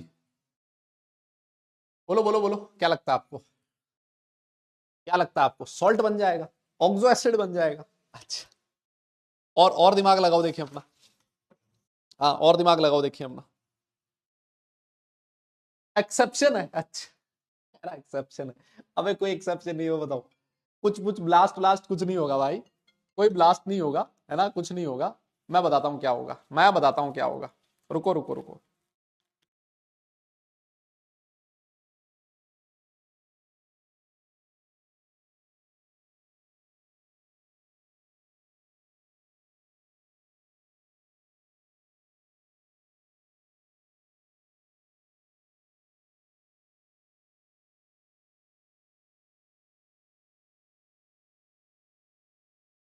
यस, नहीं, देखो मैं बताता हूं क्या होगा। अगर आपने सोच के देखो, सोच के देखो, सुनना मेरी बात। आप एनायन का टेस्ट करने जा रहे हो, है ना, मान लेते हैं आप सल्फेड एनायन का, सल्फाइड एनायन का टेस्ट करने जा रहे हो, है ना, किसका? सल्फाइड एनायन का। आपने सोडा एक्सट्रैक्ट सॉल्यूशन बना लिया। इस सोडा एक्सट्रैक्ट में क्या क्या चीजें प्रेजेंट है? एक तो सल्फाइड आयन प्रेजेंट है ना, CO3 2 माइनस आयन प्रेजेंट है, मान लेते हैं 2 आयन प्रेजेंट है। आपने इसमें डाल दिया ऊपर से ये वाला एसिड, कॉन्सेंट्रेटेड H2SO4 डाल दिया। अगर आपने कॉन्सेंट्रेटेड H2SO4 डाल दिया, आप चाहते तो थे इसको न्यूट्रलाइज करना, और साला एक और लफड़ा हो गया। क्या लफड़ा? ये हो गया कि आपका सल्फाइड आयन था, इसको इसने कन्वर्ट कर दिया किसमें? सल्फर में। अगर मान लो आपका सल्फाइड आयन है तो ये इसको कन्वर्ट कर देगा किसमें? SO4 2 माइनस में। ऑक्सीडाइजिंग एसिड क्या करेगा? उस आयन को ही चेंज कर देगा। यस, वो आयन को ही चेंज कर देगा। अब आपको दिया तो, जो आपका एग्जामिनर था ना, उसने आपको दिया था सल्फाइड आयन, आपने आपको उसने दिया था सल्फाइड आयन, और साला आपने उसमें डाल दिया कॉन्सेंट्रेटेड H2SO4। अब सॉल्यूशन में सल्फाइड आयन तो बचा ही नहीं, सॉल्यूशन में सल्फाइड आयन तो बचा ही नहीं, वो किसमें कन्वर्ट हो गया? सल्फेट आयन में। तो ये कॉन्सेंट्रेटेड जो एसिड्स होते हैं, जो आपके ऑक्सीडाइजिंग एसिड्स होते हैं, सॉरी, ये ऑक्सीडाइजिंग एसिड्स क्या करेंगे? उस आयन को ही चेंज कर देंगे, उस आयन का ऑक्सीडेशन कर देंगे। तो ये लफड़ा हो जाएगा ना। फिर आपको सॉल्यूशन का, जब आप उसका टेस्ट करोगे तो आपको सल्फेट आयन मिलेगा, लेकिन आपको एग्जामिनर ने दिया क्या था? सल्फाइड दिया था। मेरी बात समझ में आ रही है क्या? अरे बोलो ना यार। यस यस यस, ये चीज समझ में आई क्या? बोलो बोलो बोलो बोलो। अरे बोलो, क्लियर है क्या ये चीज? तो हमें ऑक्सीडाइजिंग एसिड को यूज नहीं करना। एक और बढ़िया चीज इसने और लिखी है कि जो एनायनिक पार्ट होता है एसिड का, अब बात आती है सर एसिड कौन सा डालें, है ना। देखो इसने एक टर्म लिखी है, सुटेबल एसिड। यहां पर एक हल्का सा टर्म यूज हुआ है, सुटेबल एसिड। एक एक चीज मैं आपको बहुत ढंग से बता रहा हूं, सुन लेना, है ना। ये मतलब ये ऐसी चीज है जो, जिससे इंटरेस्ट क्रिएट होता है ना। ये जो सॉल्ट एनालिसिस है बेचारा थोड़ा सा बोरिंग सा टॉपिक है, लेकिन जब आप प्रोसेस सीखते हो ना, तो आपको थोड़ा सा इंटरेस्ट होता है कि अच्छा ये भी होता है, अच्छा ये होता है, अच्छा, अच्छी चीज सीखने को मिलती है ना। तो इसी वजह से एक एक चीज मैं आपको बता रहा हूं। अब बात ये आती है कि सर ये सूटेबल एसिड कौन सा होना चाहिए। सूटेबल एसिड, जैसे सोच लो आप टेस्ट करने जा रहे हो सल्फेट आयन का, है ना। आप टेस्ट किसका करने जा रहे हो? सल्फेट आयन का। ये आपको पता है ना। आपने अपने दिमाग में सोच रखा है कि मुझे सल्फेट आयन का टेस्ट करना है। अगर आप सल्फेट आयन का टेस्ट करने जा रहे हो तो ये जो एसिड आप ऊपर से ऐड करोगे न्यूट्रलाइज करने के लिए, वो H2SO4 नहीं होना चाहिए, है ना। वो H2SO4 नहीं होना चाहिए। क्यों नहीं होना चाहिए? अगर आपने H2SO4 डाल दिया ऊपर से, तो ऑब्वियस है H2SO4 से SO4 2 माइनस आयन मिल जाएगा। यस, तो वो तो पहले से ही पता है कि सल्फेट आयन तो है ही उसमें। हो सकता है वो ना भी हो, है ना, लेकिन आपके दिमाग में था, सोच के देखो भाई। हम लोग तो ऐसे एक एक टेस्ट करके देखते हैं ना कि ये हो सकता है, हो सकता है, हो सकता है। तो मान लो आपने सोचा कि यार इसमें सल्फेट है, हो सकता है ना भी हो सल्फेट। तो वो सल्फेट को एक टेस्ट देना चाहिए ना, जिससे कि आपको पता लगे कि ये सल्फेट आयन है। लेकिन आपने उसमें डाल दिया H2SO4। तो साला H2SO4 डालते ही H2SO4 ने SO4 2 माइनस दे दिया सॉल्यूशन में। तो सॉल्यूशन में SO4 2 माइनस आ गया। अब आप खुश हो गए, वाह मुझे सल्फेट आयन का टेस्ट मिल गया। अबे वो सल्फेट आयन का टेस्ट इसकी वजह से नहीं आया है, वो सल्फेट आयन का टेस्ट इसकी वजह से आया है। आप खुश हो जाओगे, गड़बड़ हो जाएगी। हो सकता है उसमें सल्फेट आयन ना भी हो, है ना। हो सकता है उसमें सल्फेट आयन ना भी रहा हो। तो इस वजह से जब भी आप लोग किसी एनायन का टेस्ट करते हो तो जो एनायन होता है, उस जो एसिड है उसका एनायनिक पार्ट जिस सॉल्ट का, जिस आयन का आप टेस्ट करने जा रहे हो उससे डिफरेंट होना चाहिए। हाँ, इसमें आप HCl डाल दो, कोई दिक्कत नहीं है ना, आप इसमें HCl डाल दो, कोई दिक्कत नहीं। क्यों? क्योंकि यहां पर SO4 2- है, यहां पर Cl- है। आपका जो सल्फेट कार्बोनेट है, HCl उसको क्या कर देगा, न्यूट्रलाइज कर देगा। सॉल्यूशन में SO4 2- पड़ा हुआ है, तो आप सल्फेट आयन का टेस्ट बड़े आराम से परफॉर्म कर सकते हो। यस यस, पर हमें तो सॉल्ट पता है। अरे बेटा, यही तो मैं कह रहा हूं, ये नहीं पता आपको। अगर आपको पता होता तो फिर ये टेस्ट करते क्यों आप? आपको नहीं पता ना, लेकिन फिर भी आप प्रिलिमिनरी टेस्ट किया आपने। जब आपने प्रिलिमिनरी टेस्ट किया तो आपको लगा कि यार इसमें सल्फेट आयन हो सकता है। जब आप हो सकता है तो तब आप उसका कंफर्मेटरी टेस्ट करने जाओगे। तो आपको प्रिलिमिनरी टेस्ट में आपने आइडिया लगाया कि सल्फेट आयन हो सकता है ना?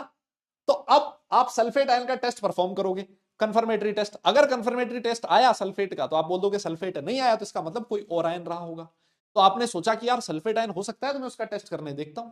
लेकिन आपने H2SO4 मिला दी, H2SO4 मिलाते सॉल्यूशन में SO4 2- आ गया, फिर तो फिक्स हो गया कि SO4 2- ही है।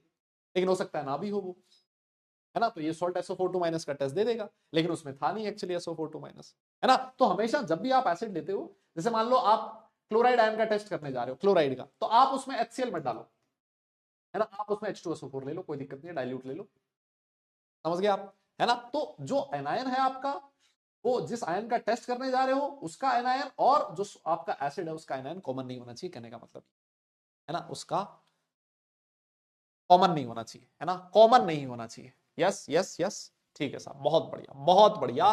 तो ये हमारे लिए छोटी छोटी चीजें थी जो एनायन का टेस्ट स्टार्ट करने से पहले हमारे लिए रिक्वायरमेंट थी। अब इसके बाद हम लोग पढ़ेंगे टेस्ट फॉर एनायंस, है ना? अब एक्चुअल टेस्ट स्टार्ट होंगे, अब एक्चुअल टेस्ट स्टार्ट होंगे। तो क्या किया देखो, वापस से सुन लो। इसकी जो मोटी मोटी बातें थी ना, मैं आपको एक बार से वापस समझा देता हूं। आपको सबसे पहले जो सॉल्ट है उसको सोडियम कार्बोनेट के साथ लेना है, उसमें थोड़ा सा पानी डालना है और उसको हीट करना है। हीट करने के बाद आपका बन जाएगा सोडियम कार्बोनेट एक्सट्रैक्ट। इस सोडियम कार्बोनेट एक्सट्रैक्ट में हल्का सा कार्बोनेट आयन भी प्रेजेंट होता है। यस, हल्का सा कार्बोनेट आयन भी प्रेजेंट होता है। तो आपको क्या करना है, उस कार्बोनेट आयन को न्यूट्रलाइज करने के लिए एसिड ऐड करना है, सुटेबल एसिड। ये जो एसिड है, यस, ये जो एसिड है वो ऑक्सीडाइजिंग एसिड नहीं होना चाहिए।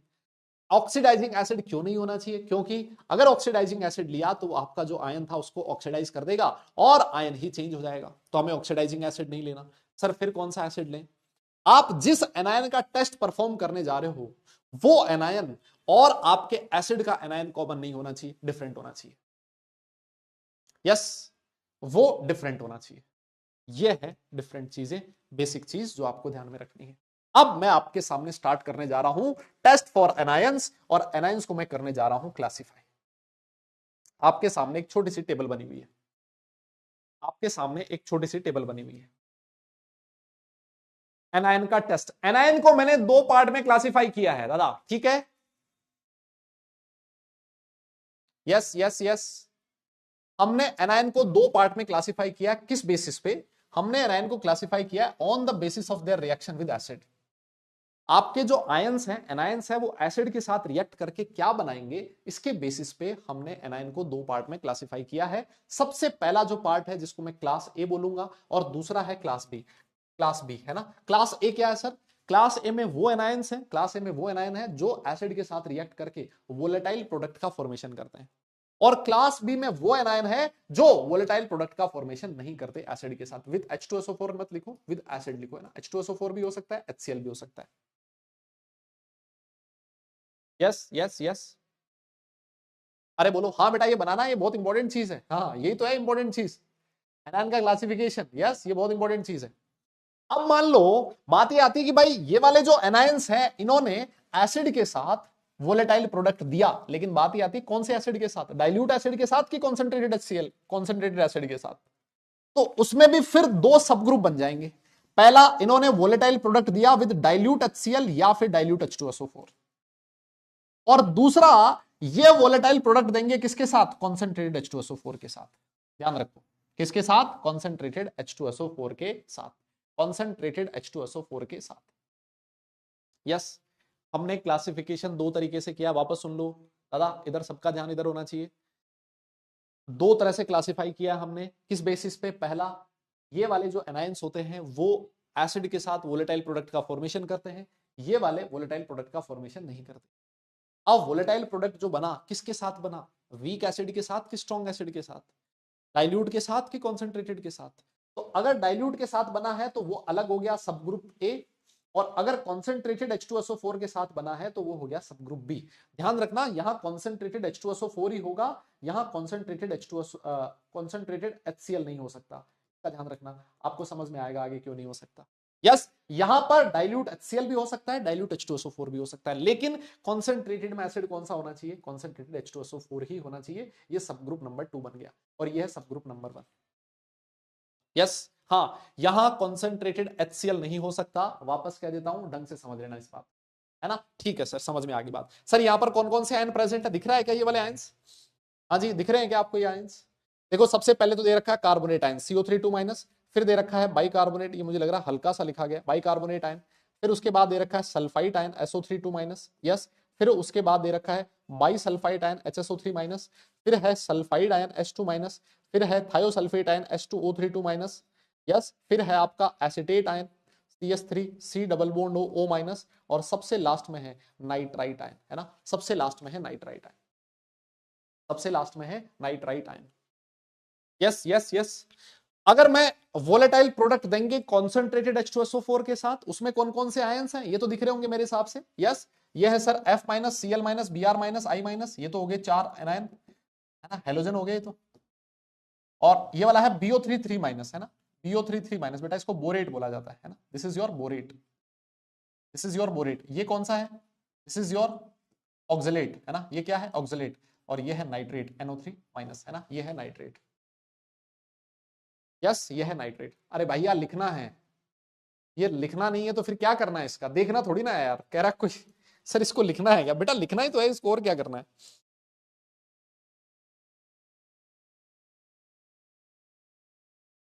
यस यस यस, अरे मेरी बात समझ में आई? अब इसको याद रखने का तरीका देखो, इसको याद रखने का तरीका क्या है? इसको याद रखने का तरीका है, ये वाले याद रख लेना तो ये वाले अपने आप ही याद रह जाएंगे, है ना? दोनों में से कोई एक याद रख लो, ये वाले याद रख लो। ये वाले आयन कौन कौन से हैं सर? इसमें आता है, इसको आप ऐसे याद रख सकते हो, 4 हेलोजन, 4 हेलोजन BCN, है ना? 4 हेलोजन BCN।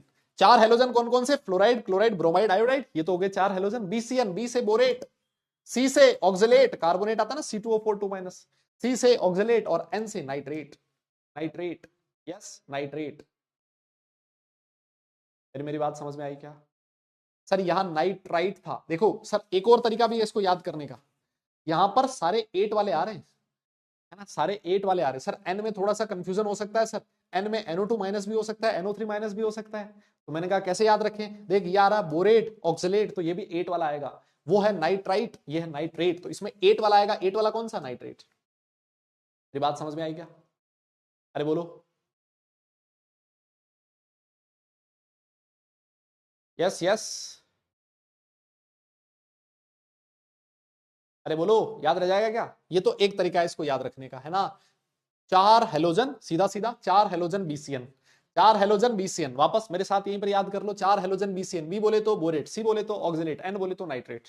8 वाले आएंगे तीनों, 8 वाले आएंगे तीनों, है ना? यस यस, बात समझ गए? ठीक है सर, तो ये वाली थी सबसे पहली कैटेगरी, ये वाली थी सबसे पहली कैटेगरी। अच्छा एक चीज मुझे और बताओ, अच्छा मुझे एक चीज बताओ, एक और एक चीज मुझे और बताओ, ये वाले जितने भी एनायंस होते हैं ये डाइल्यूट एसिड के साथ वोलेटाइल प्रोडक्ट देते हैं, क्या ये क्या ये क्या ये कॉन्सेंट्रेटेड एसिड के साथ भी, क्या ये कॉन्सेंट्रेटेड एसिड के साथ भी वोलेटाइल प्रोडक्ट देंगे क्या? मेरा क्वेश्चन आपसे ये है, हाँ जी मेरा क्वेश्चन आपसे ये है। ये वाले जो है डाइल्यूट एसिड के साथ वोलेटाइल प्रोडक्ट देते हैं, मैं आपसे ये पूछना चाहता हूं कि क्या ये कॉन्सेंट्रेटेड एसिड के साथ भी डाइल्यूट प्रोडक्ट देंगे क्या? मेरा क्वेश्चन आपसे ये है, हाँ जी बताइए, बताइए क्या देंगे क्या? यस यस यस, बताइए जल्दी बताओ, क्या ये कॉन्सेंट्रेटेड के साथ भी देंगे क्या? अरे बोलो, देंगे क्या? अच्छा एक बात बताओ, एक बात बताओ, मान लो एक इंसान है, एक इंसान है, 2 रोटी खाने से उसका पेट भर जाता है। आपसे कोई पूछे क्या 4 रोटी से भरेगा क्या? भाई कोई इंसान है, 2 रोटी खाने से पेट भर रहा है उसका, तो 4 रोटी से भरेगा क्या? आप बोलोगे बिल्कुल भरेगा यार, दिक्कत क्या है? दिक्कत किस बात की है? बिल्कुल भरेगा। तो ये 2 रोटी है, डाइल्यूट है ना? ये अगर डाइल्यूट के साथ ही वोलेटाइल प्रोडक्ट बना लेगा तो कॉन्सेंट्रेटेड के साथ तो बनाएगा ही, दिक्कत क्या है ना? लेकिन ये वाले सिर्फ कॉन्सेंट्रेटेड H2SO4 के साथ बनाते हैं, डाइल्यूट के साथ वोलेटाइल प्रोडक्ट नहीं बनाते, है ना? ये है 2 रोटी, ये है 4 रोटी, कॉन्सेंट्रेटेड है ना? एक इंसान एक थप्पड़ में नीचे गिर जाएगा तो आप बोलोगे 2 थप्पड़ में गिरेगा क्या? बिल्कुल गिरेगा, है ना? एक इंसान में किसी की जीभ बाहर आ जाती है, 2 में आएगी क्या? बिल्कुल आएगी। क्यों भाई? है ना? तो ऐसे याद रखना है थोड़ा सा, है ना? थोड़ा सा याद रखना है कि भैया अगर ये डाइल्यूट के साथ दे रहा है ना तो कॉन्सेंट्रेटेड H2SO4 के साथ भी देगा, यस देगा, वोलेटाइल प्रोडक्ट देगा, लेकिन ये वाले नहीं देंगे, ये ध्यान रखना। ठीक है सर, ये बात हमें समझ में आ गई। अब इसके बाद दूसरी कैटेगरी क्लास बी की बात करते हैं ना, क्लास बी की बात करते हैं। सर ये जो क्लास बी है ये वोलेटाइल प्रोडक्ट नहीं देते, तो इसको कैसे पहचानोगे? एक को पहचानोगे पीपीटी से, है ना?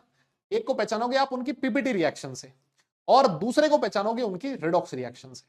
पीपीटी रिएक्शन से किस किस को पहचानोगे? सल्फेट आयन को, फॉस्फेट आयन को, आर्सेनेट को, आर्सेनाइट और क्रोमेट, CrO4 2-। और रिडॉक्स रिएक्शन किस किस की देखोगे? ये हमने पढ़ लिया, मैग्नेट, क्रोमेट, डाइक्रोमेट और ये परमैग्नेट और ये मैग्नेट। एक यहां पर चीज इंपॉर्टेंट है, एक चीज यहां पर इंपॉर्टेंट है, एक चीज यहां पर इंपॉर्टेंट है। क्या इंपॉर्टेंट? ये है भैया, इंपॉर्टेंट ये है, देखो कि ये जो क्रोमेट आयन है ना, क्रोमेट आयन CrO4 2-, ये दोनों में आता है, यस CrO4 2-।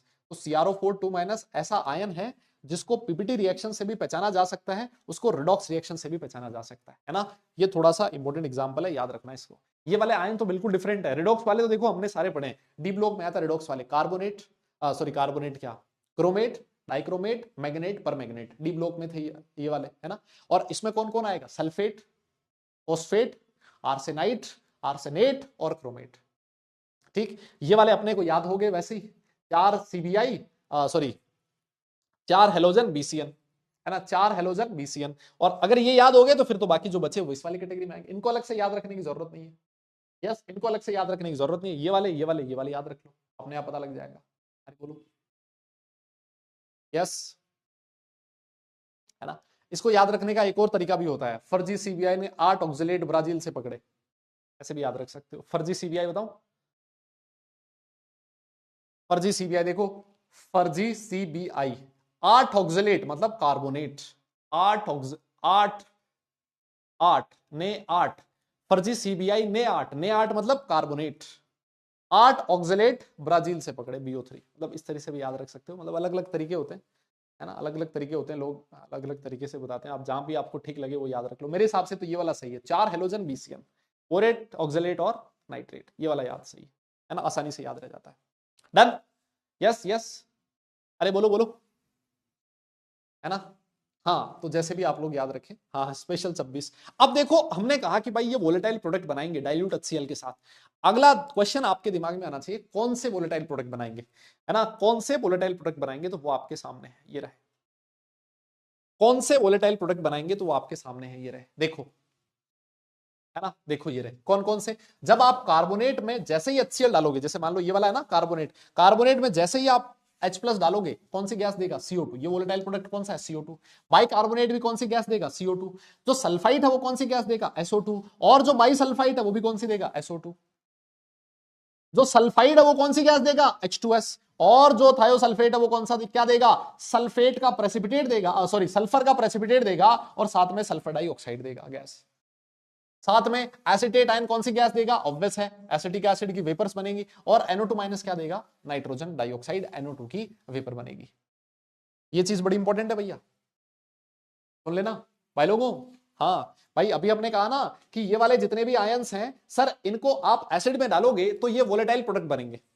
आप बोलोगे सर कौन से वोलेटाइल प्रोडक्ट बनेंगे, बताओ तो सही, कौन से वोलेटाइल प्रोडक्ट बनेंगे बताओगे तो सही। देखो ये रहा, कार्बोनेट क्या देगा? CO2, बाई कार्बोनेट भी CO2, सल्फेट क्या देगा? सल्फाइड क्या देगा? SO2, बाई सल्फाइड भी SO2, sulphide H2S, thiosulphate sulphur भी देगा और साथ में SO2 देगा।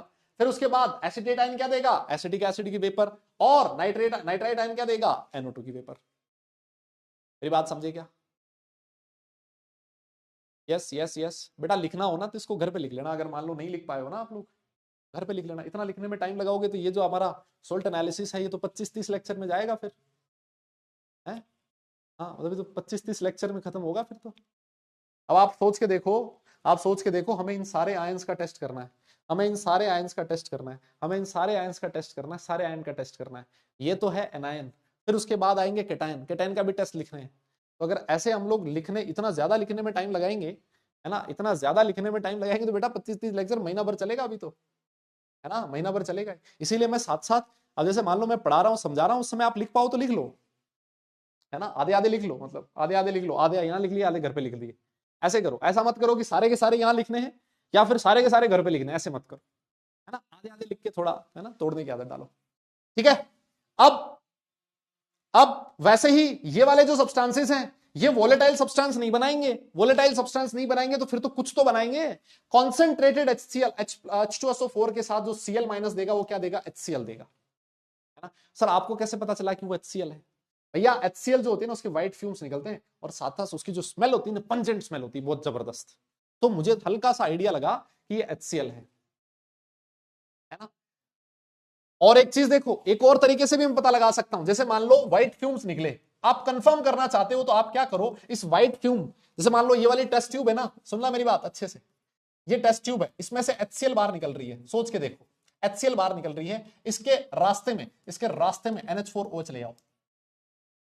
जैसे ही NH4OH के साथ HCl का मिलन होगा, डेंस व्हाइट फ्यूम्स हो जाएंगे, NH4Cl के डेंस व्हाइट फ्यूम्स निकलेंगे। देखा तुमने कभी NH4Cl? है भाई, अरे देखा है क्या, अरे देखा है क्या? तो Cl माइनस जो है वो एसिडिक मीडियम में जैसे आपने उसमें कॉन्सेंट्रेटेड H2SO4 डाला, HCl बनाएगा, और जो HCl होता है उसके व्हाइट फ्यूम्स होते हैं, पंजेंट स्मेल होती है। फिर उसके बाद जैसे मान लो Br माइनस था, वो एसिड की प्रेजेंस में Br2 बनाता है, और ये जो Br2 है कैसे पता लगता है, ये रेडिश ब्राउन कलर के फ्यूम्स होते हैं। I माइनस जो होता है I2 बनाता है, ये वॉलेट फ्यूम्स होते हैं, कई जगह पर वॉलेट ब्लैक भी लिखा होता है ना, क्योंकि अगर वॉलेट बहुत ज्यादा वॉलेट हो जाए तो फिर वो ब्लैक दिखने लगता है ना। तो कुछ जगह पर वॉलेट ब्लैक भी लिखा हो ना, तब भी आपको घबराने की जरूरत नहीं है, यस घबराने की जरूरत नहीं है। F माइनस जो होगा वो HF बनाएगा। बोरेट जो होता है वो H3BO3 के फ्यूम्स बनाता है, और H3BO3 के जो फ्यूम्स होते हैं व्हाइट कलर के होते हैं। जो ऑक्सलेट होता है ऑब्वियस है वो CO और CO2 गैस देता है। कौन कौन सी, CO और CO2, CO और CO2 इनकी पहचान मैं बताऊंगा अभी थोड़ी देर में। CO और CO2 की पहचान क्या होती है ये मैं आपको बताऊंगा थोड़ी देर में। जो नाइट्राइट आयन होता है, नाइट्रेट आयन होता है, वो भी कौन सी गैस देता है, NO2 देता है ना, कौन सी देता है, NO2 होता है। अब यहां पर एक छोटा सा कंफ्यूजन हो जाता है, क्या, मैं आपको बताता हूं छोटा सा कंफ्यूजन क्या है, कि सर ये जो हमारा Br2 है ये भी रेडिश ब्राउन कलर के फ्यूम्स देता है ना, रेडिश ब्राउन कलर के फ्यूम्स देता है, और सर जो NO2 होता है ये भी तो ब्राउन होता है। तो सर हमें कैसे पता लगेगा कि जो गैस निकली है, अगर मान लो ब्राउन कलर की गैस निकल रही है, ब्राउन कलर के फ्यूम्स निकल रहे हैं, तो आपको कैसे पता लगेगा कि वो NO2 है या फिर Br2 है? मेरा डाउट समझ रहे हो आप लोग? अरे बोलो ना यार, क्या आपको मेरी बात समझ में आ रही, मैं क्या कहना चाह रहा हूं? ब्राउन कलर के फ्यूम्स निकल रहे हैं, कैसे श्योर होगे कि वो Br2 है या फिर तुम्हारा NO2 है? तो उसका भी तरीका है, ये रहा। जो ब्रोमीन होता है वो इंपार्ट करता है brown colour to the aqueous solution. अगर आप उसको एक्वस सॉल्यूशन में से पास करोगे गैस को, तो आपको सॉल्यूशन का कलर ही ब्राउन मिल जाएगा, रेडिश ब्राउन हो जाएगा। लेकिन NO2 अगर पास करोगे तो NO2 एक्वस सॉल्यूशन में ब्राउन कलर इंपार्ट नहीं करता। तो इससे आपको आइडिया लगेगा कि जो गैस बाहर निकली है ब्राउन कलर की फ्यूम्स, वो ब्रोमीन के हैं या फिर NO2 के हैं। तो जब जब ब्राउन कलर की फ्यूम्स निकले तब तक आपको फर्दर ये टेस्ट करना पड़ेगा, है ना, पानी में से डालना निकालना पड़ेगा। अगर रेडिश ब्राउन हो जाए तो इसका मतलब Br2 था, नहीं हो रहा इसका मतलब वो NO2 था। मेरी बात समझ रहे हो क्या? यस यस यस, क्लियर, बहुत बढ़िया सर, यहां तक तो समझ में आ गया। सर अब एक चीज और बताओ, ये जितनी भी गैसेस आपके सामने लिखी है सर, इनकी कोई पहचान होती है क्या?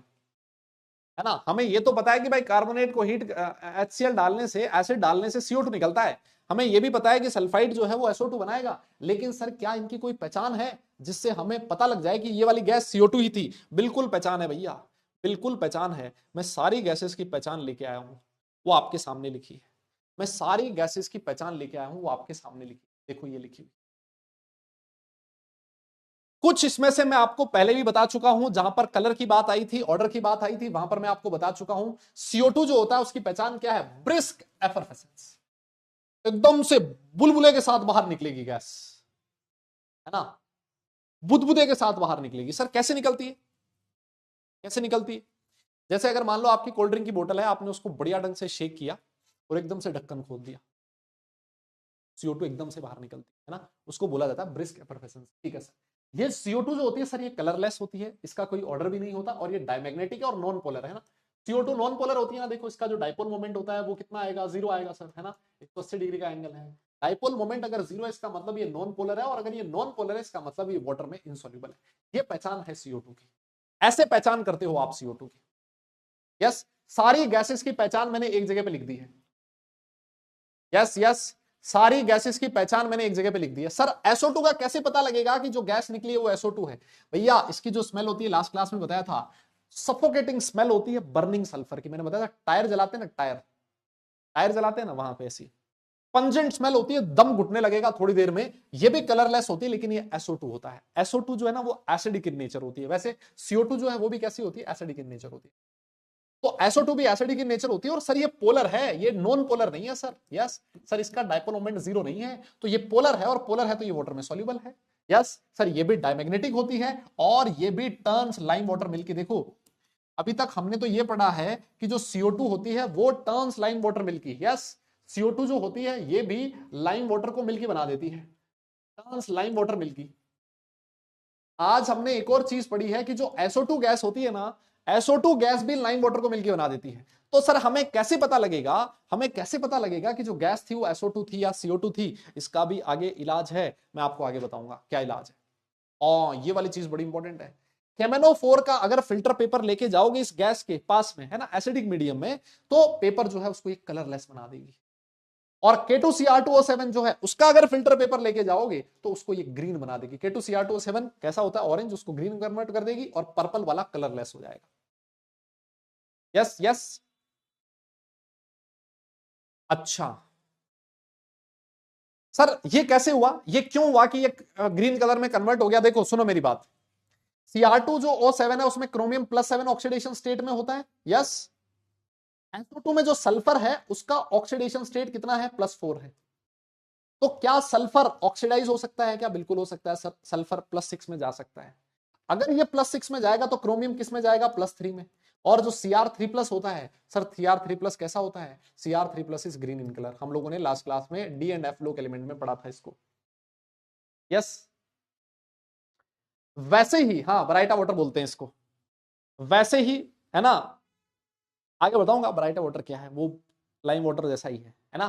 दूसरी चीज, केमेनो 4 जो होता है इसमें भी Mn+7 ऑक्सीडेशन स्टेट में है, Mn+7 ऑक्सीडेशन स्टेट में है, और जो आपका सल्फर है वो +4 में है। तो केमेनो 4 भी क्या करेगा, उसको ऑक्सीडाइज कर देगा, है ना। सल्फर +6 में चला जाएगा, MnO4 +7 से +2 में चला जाएगा। लेकिन सोच के देखो, अगर आपसे कोई क्वेश्चन पूछे कि क्या K2Cr2O7 है ना, Cr2O7 अगर उसमें CO2 गैस निकल रही है तो क्या Cr+6 CO2 का ऑक्सीडेशन कर पाएगा क्या?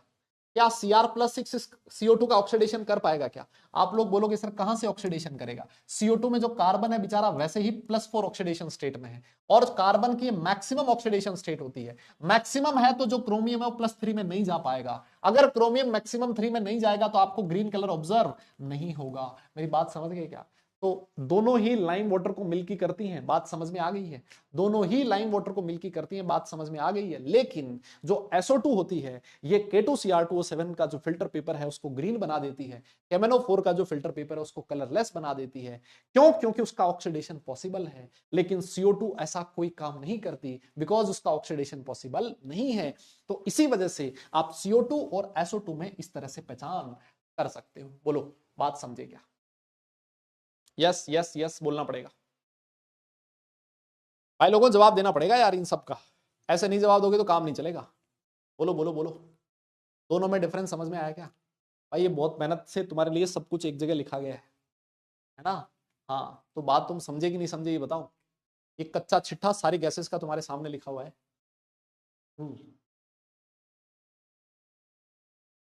ये सारी गैसेस का कच्चा चिट्ठा है जो तुम्हारे सामने है। और देखो अभी तो कहानी खत्म नहीं हुई है। यहाँ पर H2S गैस का देख लो सर। H2S जो होती है, हमने बात करी थी, रोटन एक्स स्मेल होती है ना, ये भी एसिडिक होती है और ये भी पोलर होती है। ये कलरलेस होती है, ये सॉल्युबल इन वाटर है ना, ऑब्वियस है, पोलर है तो वाटर में सॉल्युबल होगी। ये भी KMnO4 का जो एसिडिक फिल्टर पेपर है उसको कलरलेस बना देती है। क्यों? क्योंकि सल्फर जो H2S है उसमें सल्फर की ऑक्सीडेशन स्टेट -2 है, और अगर -2 है तो इसका ऑक्सीडेशन पॉसिबल है। यस बिल्कुल सर, और ऑक्सीडेशन पॉसिबल है तो KMnO4 कलरलेस हो जाएगा। वैसे ही K2Cr2O7 जो है उसके फिल्टर पेपर को भी ग्रीन बना देती है। क्यों? क्योंकि यहां पर भी सल्फर का ऑक्सीडेशन पॉसिबल हो सकता है। सल्फर का ऑक्सीडेशन, क्रोमियम का रिडक्शन +6 से +3 में जाएगा, +3 में जाएगा तो ग्रीन बन जाएगा, है ना। बहुत बढ़िया सर। ये लेड एसीटेट जो होता है ना, लेड एसीटेट आगे हम लोग बात करेंगे, बहुत इंपॉर्टेंट है। लेड एसीटेट का जो फिल्टर पेपर है उसको ब्लैक बना देती है। बहुत जबरदस्त चीज है ये, बहुत जबरदस्त। ये आगे टेस्ट में काम में आएगा, है ना। आगे ये टेस्ट में आएगा कि जो लेड एसीटेट का फिल्टर पेपर है H2S उसको ब्लैक बना देगी, है ना, उसको ब्लैक में कन्वर्ट कर देगी। आगे चलते हैं, यस आगे चलते हैं। फिर उसके बाद बात करते हैं सर जो एसिटिक एसिड की फ्यूम्स है उसका कैसे पता लगेगा। देखो जी, एसिटिक एसिड की जो फ्यूम्स होती है हमने बात करी थी, विनेगर जैसी स्मेल होती है, कलरलेस होती है, एसिडिक तो होता ही है, साथ ही ये फ्रूटी स्मेल देती है, अल्कोहल के साथ फ्रूट जैसी स्मेल आती है इसमें से। और ये वाली चीज काफी बार पूछी गई है कि फ्रूटी स्मेल आएगी, ये फ्रूट जैसी स्मेल किसकी वजह से आती है, बताइए बताइए। फ्रूटी जैसी स्मेल किसकी वजह से आती है? फ्रूटी स्मेल आती है because of the formation of ester. Yes, किसकी वजह से आती है? एस्टर की वजह से। एस्टर जो होता है ना फ्रूट जैसा होता है। भाई देखो ये है आपका एसिड, इसमें अल्कोहल डालोगे तो एस्टर बनेगा, और जो एस्टर होता है वो फ्रूट जैसी स्मेल रखता है। ठीक है। NO2 का कैसे पता लगेगा? सर NO2 जो होती है वो ब्राउन कलर की होती है। यस सर, ये पोलर होती है, ये एसिडिक होती है, और एक बढ़िया रिएक्शन ये है कि ये वाटर में डिस्प्रोपोर्शनेट कर जाती है ना, ये वाटर में डिस्प्रोपोर्शनेट कर जाती है। कैसे? सर देखो NO2 में नाइट्रोजन +4 ऑक्सीडेशन स्टेट में है ना, यहाँ पर HNO2 में +3 में आ गया और यहाँ +5 में आ गया, तो +4 से +3 रिडक्शन, +4 से +5 ऑक्सीडेशन, एक ही का ऑक्सीडेशन और रिडक्शन हो रहा है। इसका मतलब सर ये रिएक्शन कैसी है? डिस्प्रोपोर्शनेशन रिएक्शन है। तो जो NO2 होता है, यस जो NO2 होता है वो कैसा होता है? वो डिस्प्रोपोर्शनेट होता है वाटर में। यस डिस्प्रोपोर्शनेट होता है वाटर में। डन। फिर उसके बाद CO की बात कर लेते हैं, है ना, carbon monoxide. Carbon monoxide colourless gas होती है, कोई कलर नहीं होता, बर्न विद ब्लू फ्लेम्स, इससे पता लगता है इसका, है ना। ये वाला काफी इंपॉर्टेंट है, ये ब्लू फ्लेम के साथ बर्न होती है, ये वाटर में इनसॉल्युबल होती है, ये न्यूट्रल ऑक्साइड है, हम लोगों ने बहुत बार पढ़ लिया, और साथ में पॉइजनस होता है ना। ये भी आप लोगों ने पढ़ा होगा, ऐसा देखा होगा, ऐसा कहा जाता है कि भैया अंगीठी जला के रात में रूम बंद करके नहीं सोना चाहिए। क्यों? क्योंकि वहां पर जो आपने कोयला ले रखा है उसका कंबशन होगा, इनकम्प्लीट कंबशन होगा तो कार्बन मोनोऑक्साइड बनेगा। जब कोई कार्बन मोनोऑक्साइड को इनहेल करता है एक सर्टेन कॉन्सेंट्रेशन से ज्यादा, तो ये ब्लड की जो ऑक्सीजन कैपेसिटी होती है, ऑक्सीजन कैरिंग कैपेसिटी होती है, उसको रिड्यूस कर देता है ना। वो जो आपका ब्लड होता है वो उसके साथ ही रिएक्ट करके क्या बना लेता है? कार्बोक्सी हीमोग्लोबिन बना लेता है, जो कि बहुत ही ज्यादा स्टेबल होता है। ब्लड की ऑक्सीजन कैरिंग कैपेसिटी कम हो जाती है और इंसान जो है थोड़ी देर में खत्म भी हो सकता है ना, उसकी जान भी जा सकती है। इस वजह से नहीं हुआ, नहीं रखता ऐसा, है ना, इसी वजह से। हाँ, और इसका जो सबसे बढ़िया टेस्ट है एक ये भी है कि जब आप CO में की रिएक्शन PdCl2 के साथ करो ना, पैलेडियम के क्लोराइड के साथ, तो आपको PD का ब्लैक प्रेसिपिटेट मिलेगा, है ना। इससे आप कंफर्म हो गए कि जो गैस थी वो कौन सी थी? CO ही थी। यस, जो गैस थी वो कौन सी थी? CO ही थी। यस यस, मेरी बात समझ में? यस यस यस, अरे बोलो। कल एक्स्ट्रा क्लास ले लेना। अच्छा, तुमसे ये रेगुलर क्लास तो हो नहीं रही, है ना, और तुम्हें एक्स्ट्रा क्लास चाहिए? वाह, देख रहे हो, देख रहे हो बेटा, देख रहे हो। एक और चीज, HF, HCl, HBr और HI जो होता है सर, ये कलरलेस होते हैं और एसिडिक होते हैं। एक सबसे बढ़िया चीज बताऊं, सबसे बढ़िया चीज, जो HF होता है ना वो ग्लास को डिसॉल्व कर देता है। अच्छा, अगर मान लो कहीं से HF निकल रहा है ना, HF की फ्यूम्स, और उसके अगर पास में आप एक ग्लास का मटेरियल लेके गए ना, HF के फ्यूम्स निकल रहे हैं, उसके ग्लास, उसके पास में अगर आप ग्लास का मटेरियल लेके गए ना, तो ये क्या करेगा? उसको डिसॉल्व कर देगा। इसकी वजह से, ग्लास मतलब SiO2, है ना, सिलिका होता है ना उसमें, वो बना देता है H2SiF6, और जो आपका ग्लास मटेरियल है ना वो कैसा हो जाता है? वो डिसॉल्व हो जाता है ना। ये वाले रिएक्शन मैं आपको पहले ही बता चुका हूं। HCl के ऊपर अगर आप अमोनियम हाइड्रोक्साइड लेके जाओगे तो वो NH4Cl के व्हाइट डेंस फ्यूम्स मिलेंगे, है ना, उसके व्हाइट डेंस फ्यूम्स मिलेंगे, है ना, उसके व्हाइट डेंस फ्यूम्स मिलेंगे, है ना। एक और चीज बढ़िया लिखी है इसने कि भाई जैसा हमने बात करी कि एनायन का जो टेस्ट किया जाता है, जब आप एनायन का टेस्ट करते हो तो आपको हमेशा जरूरत पड़ती है किसकी? एनायन के टेस्ट के लिए जरूरत पड़ती है हमें सोडा एक्सट्रैक्ट बनाने की, एक्सेप्ट कार्बोनेट एंड बाइकार्बोनेट। लेकिन जो केटायन का टेस्ट होता है ना, केटायन का टेस्ट, उसके लिए किसी चीज की जरूरत नहीं पड़ती। केटायन का जो टेस्ट होता है वो हमेशा उनके ओरिजिनल सॉल्यूशन से ही निकाला जाता है, लेकिन किसको छोड़ के, अमोनियम आयन को छोड़ के, है ना। अमोनियम केटायन को अगर मैं छोड़ दूं तो बाकी जितने भी केटायंस होंगे सबका जो टेस्ट होता है वो उनके ओरिजिनल सॉल्यूशन से ही किया जाता है। किससे किया जाता है? उनके ओरिजिनल सॉल्यूशन से ही किया जाता है। लेकिन जो एनायन का टेस्ट होता है वो हम लोग किससे करते हैं? वो हमेशा सोडियम एक्सट्रैक्ट सॉल्यूशन करके करते हैं, है ना, वो लेके किया जाता है। मेरी बात समझ में आई क्या? Yes yes yes. तो देखो यार, अब इसके बाद एक क्वेश्चन है आपके सामने, हालांकि इसका आंसर भी लिखा हुआ आपके सामने। How many ions will give colourful gases with concentrated H2SO4? कौन कौन से आयंस हैं जो कलरफुल गैसेस देंगे कॉन्सेंट्रेटेड H2SO4 के साथ? देखो Br माइनस देता है, रेडिश ब्राउन होता है, I माइनस देता है ना, NO2 माइनस भी देता है, यस, और NO3 माइनस भी देता है। ये सारे की सारी गैसेस कैसी होती है? NO2 यहां से देखो Br2 निकलेगा, I2 निकलेगा, NO2 निकलेगा, NO2 निकलेगा।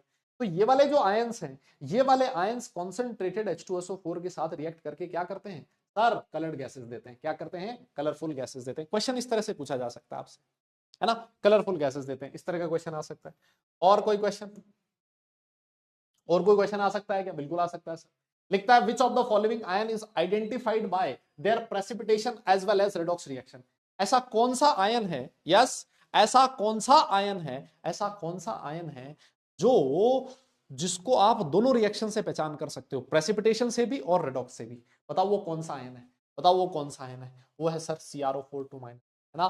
देखो ये मैंने लिखा भी था इधर, जो मैंने आपके सामने टेबल बनाई थी, यस, जो मैंने आपके सामने टेबल बनाई थी, उस टेबल में CrO4 2- क्रोमेट आयन था, और क्रोमेट आयन दोनों जगह पर आता है, दोनों जगह से उसकी पहचान की जा सकती है, यस, दोनों तरीके से उसकी पहचान की जा सकती है। डन। तो ऑप्शन नंबर डी करेक्ट होगा इस केस। बोलो, सही है, बहुत बढ़िया। अब इसके बाद हम लोग बात करेंगे test for carbonate ion, yes, अब हम लोग बात करेंगे टेस्ट फॉर कार्बोनेट आयन। अब तो मुझे एक बात बताओ, तुम्हारी मैथ्स की क्लास कितने बजे है? जल्दी बताओ, और ईमानदारी से बताओ, मैं भी चेक करता हूं कितने लोगों में ईमानदारी बची है, अभी पता लगेगा। हाँ, मैथ्स की क्लास कितने बजे, ये बताओ, जल्दी बताओ, जल्दी बताओ। ओ भाई 11:15, अरे यार क्या बात है, 11:15 है ना? अरे फिर क्या दिक्कत है, फिर क्या दिक्कत है, अभी 15 मिनट और पढ़ाऊंगा फिर तो मैं, है ना, 15-20 मिनट और पढ़ाऊंगा फिर तो मैं। कार्बोनेट आयन तो खत्म करूंगा आज, हाँ कार्बोनेट आयन खत्म करूंगा आज, कार्बोनेट आयन खत्म करेंगे यार। ओ भाई ऐसे मत करो यार तुम लोग, ऐसे मत करो भाई, ये तो गलत बात है यार। मैं देखो वैसे ही तुम्हारी एक्स्ट्रा क्लास ना, तो मैं एक्स्ट्रा क्लास लेता हूँ, मैं साला 1.5-1.5 घंटे की क्लास ले रहा हूँ सिर्फ, उसी में मैं कभी कभी बोलता हूँ कि मैं थोड़ी सी एक्स्ट्रा पढ़ाऊंगा, है ना, और उसमें भी तुम लोग निपट जाते हो, मतलब ऐसे लेट जाते हो। ऐसे मत करो यार, है ना, ऐसे मत करो यार, ये गलत बात है ना। 1.5 घंटे क्लास होती है, बाकी सब लोग 2-2 घंटे क्लास लेते हैं, उनको तुम मना नहीं करते हो, मैं थोड़ा सा एक्सटेंड कर रहा हूँ, इतने में तुम ऐसे फैल रहे हो, सर ज्यादा हो जाएगा, ये हो जाएगा, है। हाँ थोड़ा सा पढ़ाएंगे भैया, थोड़ा सा पढ़ेंगे, हाँ 15 मिनट तो पढ़ेंगे, है ना, 15 मिनट तो कम से कम पढ़ेंगे ही। यस आ जाओ। तो मैं अब स्पेसिफिक टेस्ट की बात करने वाला हूं। अभी तक हम लोगों ने जितनी भी चीजें पढ़ी हैं वो जनरलाइज चीजें पढ़ी हैं, है ना, वो हमने जनरलाइज चीजें पढ़ी हैं। अब जो हम लोग टेस्ट के बारे में बात करेंगे वो फिक्स टेस्ट होगा, एक एक, है ना, एक एक आयन का टेस्ट पढ़ेंगे, ठीक है ना। और सबसे पहले टेस्ट आता है कार्बोनेट, ये मैं आपको बता चुका हूं। कार्बोनेट का सबसे पहले सॉल्युबिलिटी टेस्ट किया जाता है ना। सबसे पहले आपको क्या करना है? सॉल्युबिलिटी टेस्ट करना है। सॉल्युबिलिटी से काफी हद तक आपको आइडिया लग जाता है कि अगर मान लो कार्बोनेट की मैं बात करूं तो जितने भी कार्बोनेट्स होते हैं वो इनसॉल्युबल होते हैं, किसको छोड़ के? फर्स्ट ए और अमोनियम कार्बोनेट को छोड़ के। तो अगर मान लो आपका कार्बोनेट सॉल्युबल है, तो जैसे ही सॉल्युबल हुआ आपको पता लग गया कि या तो फर्स्ट ए का है या फिर वो अमोनियम आयन। अरे बोलो, मेरी बात समझ में आई? ठीक है सर। लेकिन सर एक छोटी सी इंफॉर्मेशन और है कि इसमें जो लिथियम का कार्बोनेट होता है वो स्पेरिंगली सॉल्युबल सॉल्ट होता है, ये बहुत ही कम सॉल्युबल होता है, सॉल्युबिलिटी लेफ्ट टू राइट जाने पर इंक्रीज करती है। यस, मेरी बात समझ गए? तो सबसे पहले आपको सॉल्युबिलिटी वाला टेस्ट ही करना है, ठीक है सर, हमने सॉल्युबिलिटी वाला टेस्ट कर लिया। अब इसके बाद, अब इसके बाद हम लोग टेस्ट करेंगे उसका एसिड के साथ रिएक्शन करवा के, है ना।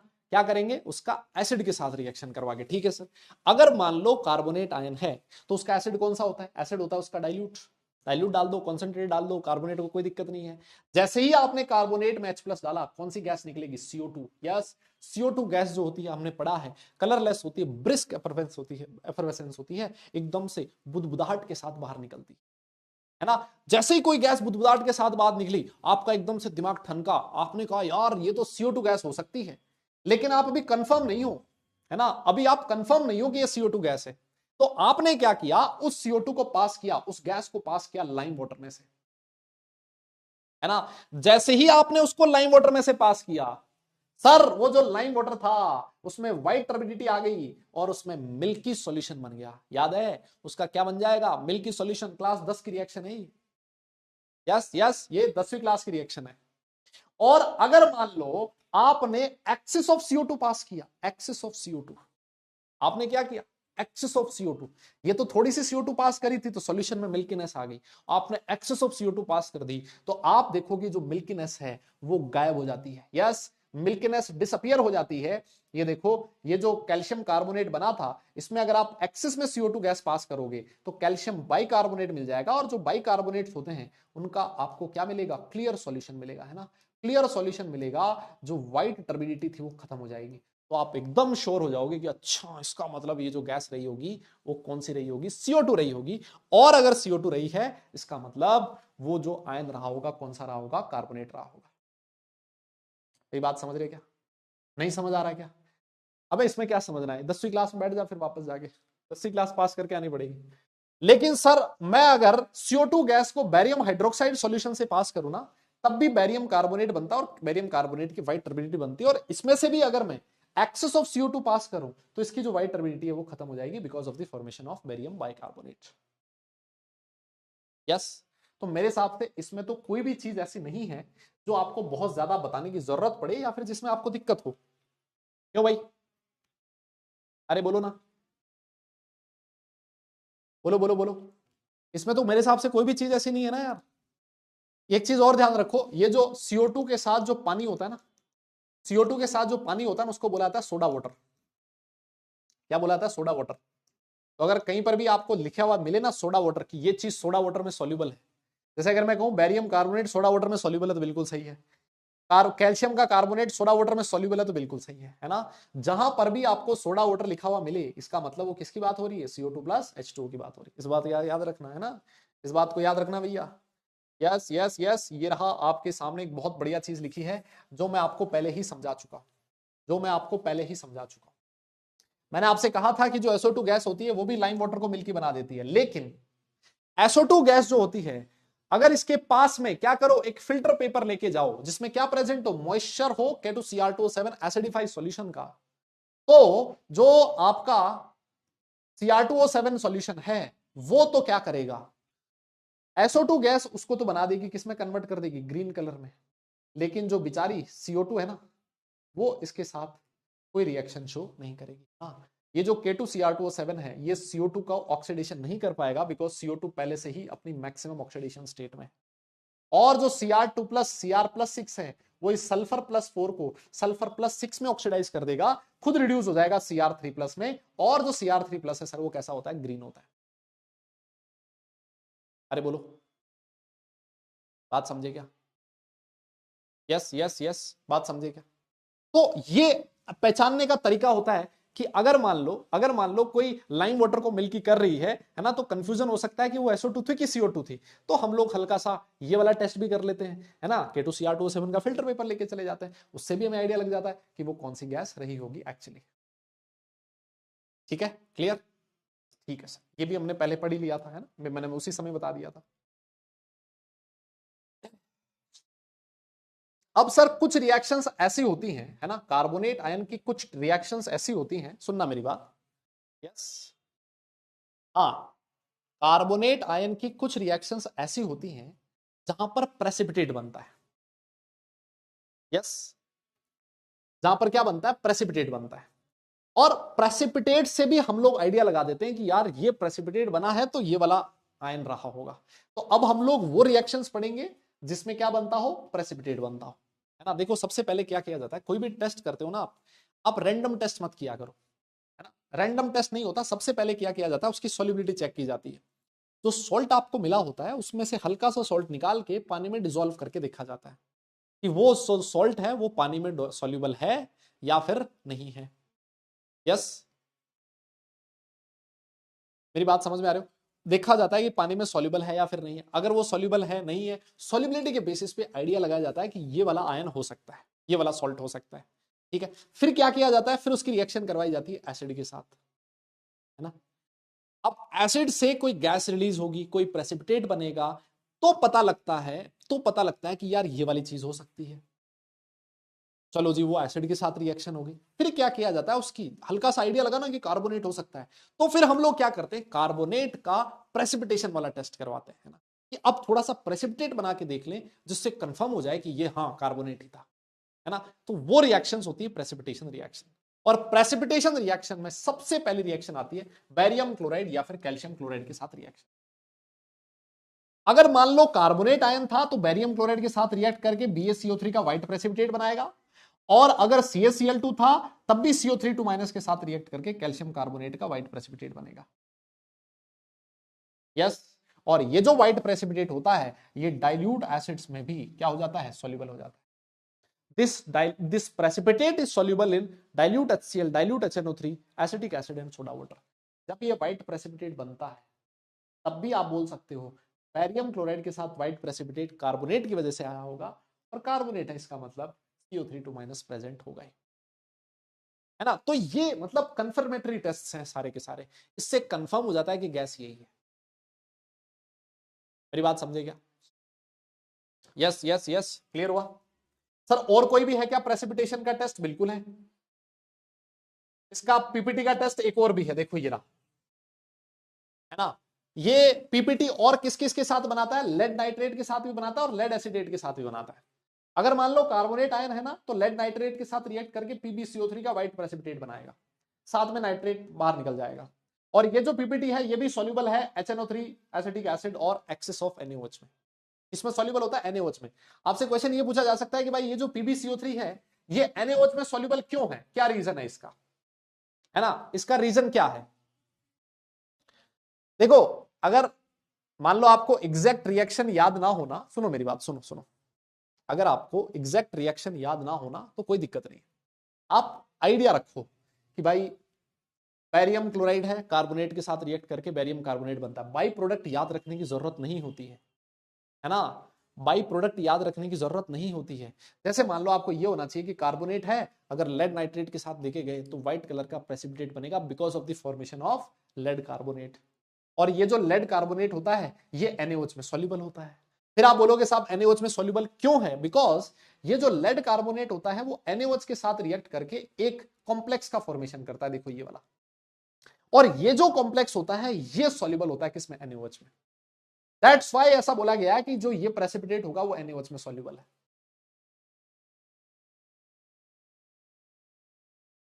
यस, देखो लेड कार्बोनेट NaOH के साथ रिएक्ट करता है तो लेड का हाइड्रोक्साइड बनता है, और ये लेड हाइड्रोक्साइड फर्दर NaOH के साथ रिएक्ट करे, यहां NaOH किसमें होता है, एक्सेस में होता है ना। तो ये NaOH एक्सेस में है तो इसके साथ रिएक्ट करके एक कॉम्प्लेक्स का फॉर्मेशन करता है। आप चाहो तो रिएक्शन लिखोगे तो ये कैंसिल आउट हो जाएगा, नेट रिएक्शन ये बनती है ना। ये वाला जो लेड कार्बोनेट है वो NaOH के साथ मिलके एक सॉल्युबल कॉम्प्लेक्स का फॉर्मेशन करता है। इसको बोला जाता है sodium plumbate, this is known as sodium plumbate. देखो चाहे सोडियम प्लम्बेट का ये फॉर्मूला लिखा हो चाहे ये लिखा हो Na2PbO2, बात एक ही है ना। दोनों बात एक ही है, ध्यान रखना, दोनों बात एक ही है, दोनों बात एक ही है। दोनों में से कुछ भी लिखा हो, दोनों में से कुछ भी लिखा हो एक ही बात है, दोनों अलग अलग नहीं है, दोनों सेम ही चीज है। ठीक है, चलो फिर ठीक है, खत्म करते हैं आज के लिए इतना ही। हाँ आज के लिए इतना ही करते हैं।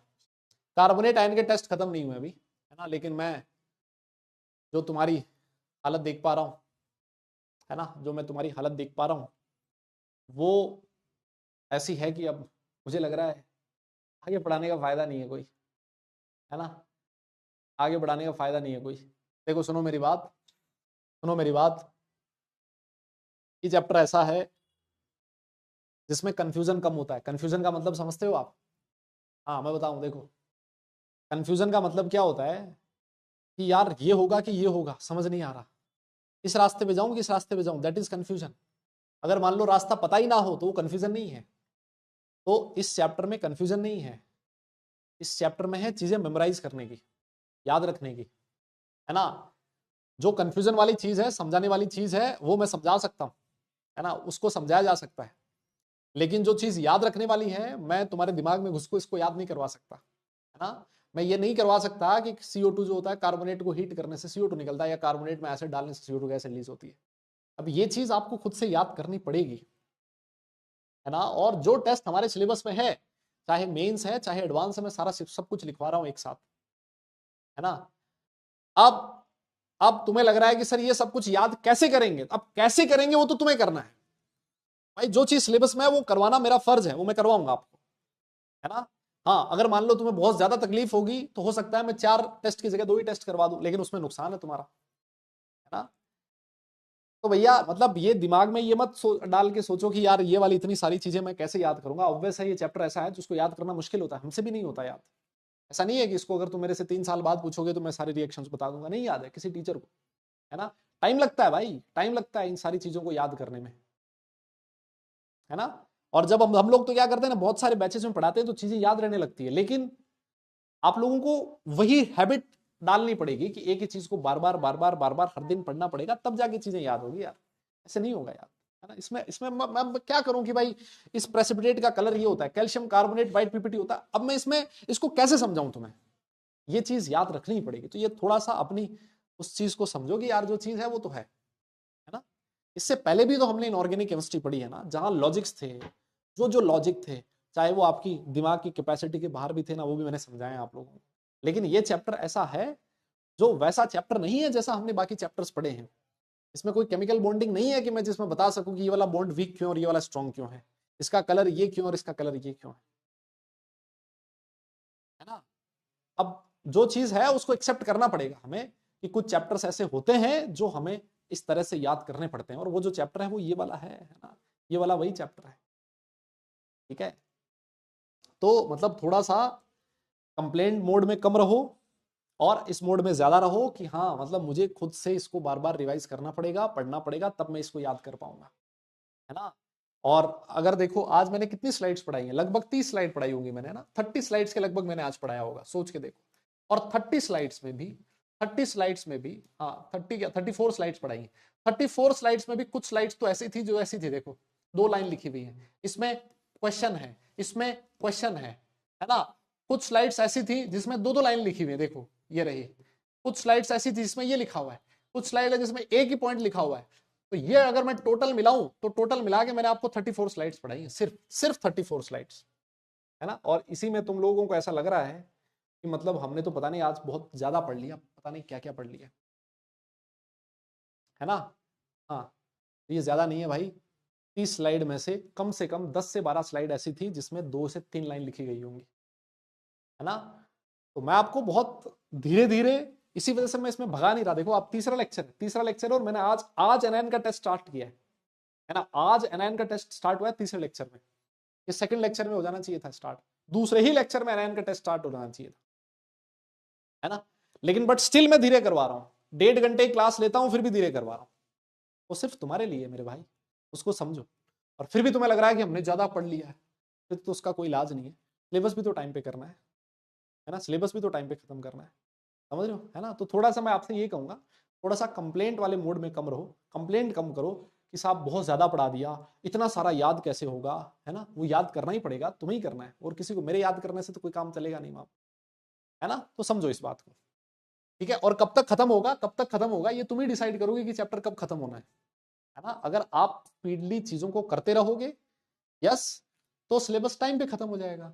और अगर मान लो तुम ऐसे ही परेशान ही करते रहोगे मास्टर को, तो फिर सिलेबस थोड़ा लेट खत्म होगा, ऑब्वियस है ना यार, समझ रहे हो बात। हाँ तो सर आज क्या करना है, आज आपको रिवीजन करना है सीधा, है ना। बढ़िया ढंग से बैठ के रिवाइज करो, पढ़ो, 2 दिन की छुट्टी है आप सब लोगों को, है ना। तो चलो फिर नेक्स्ट क्लास में मिलेंगे आप सब लोगों से, यस।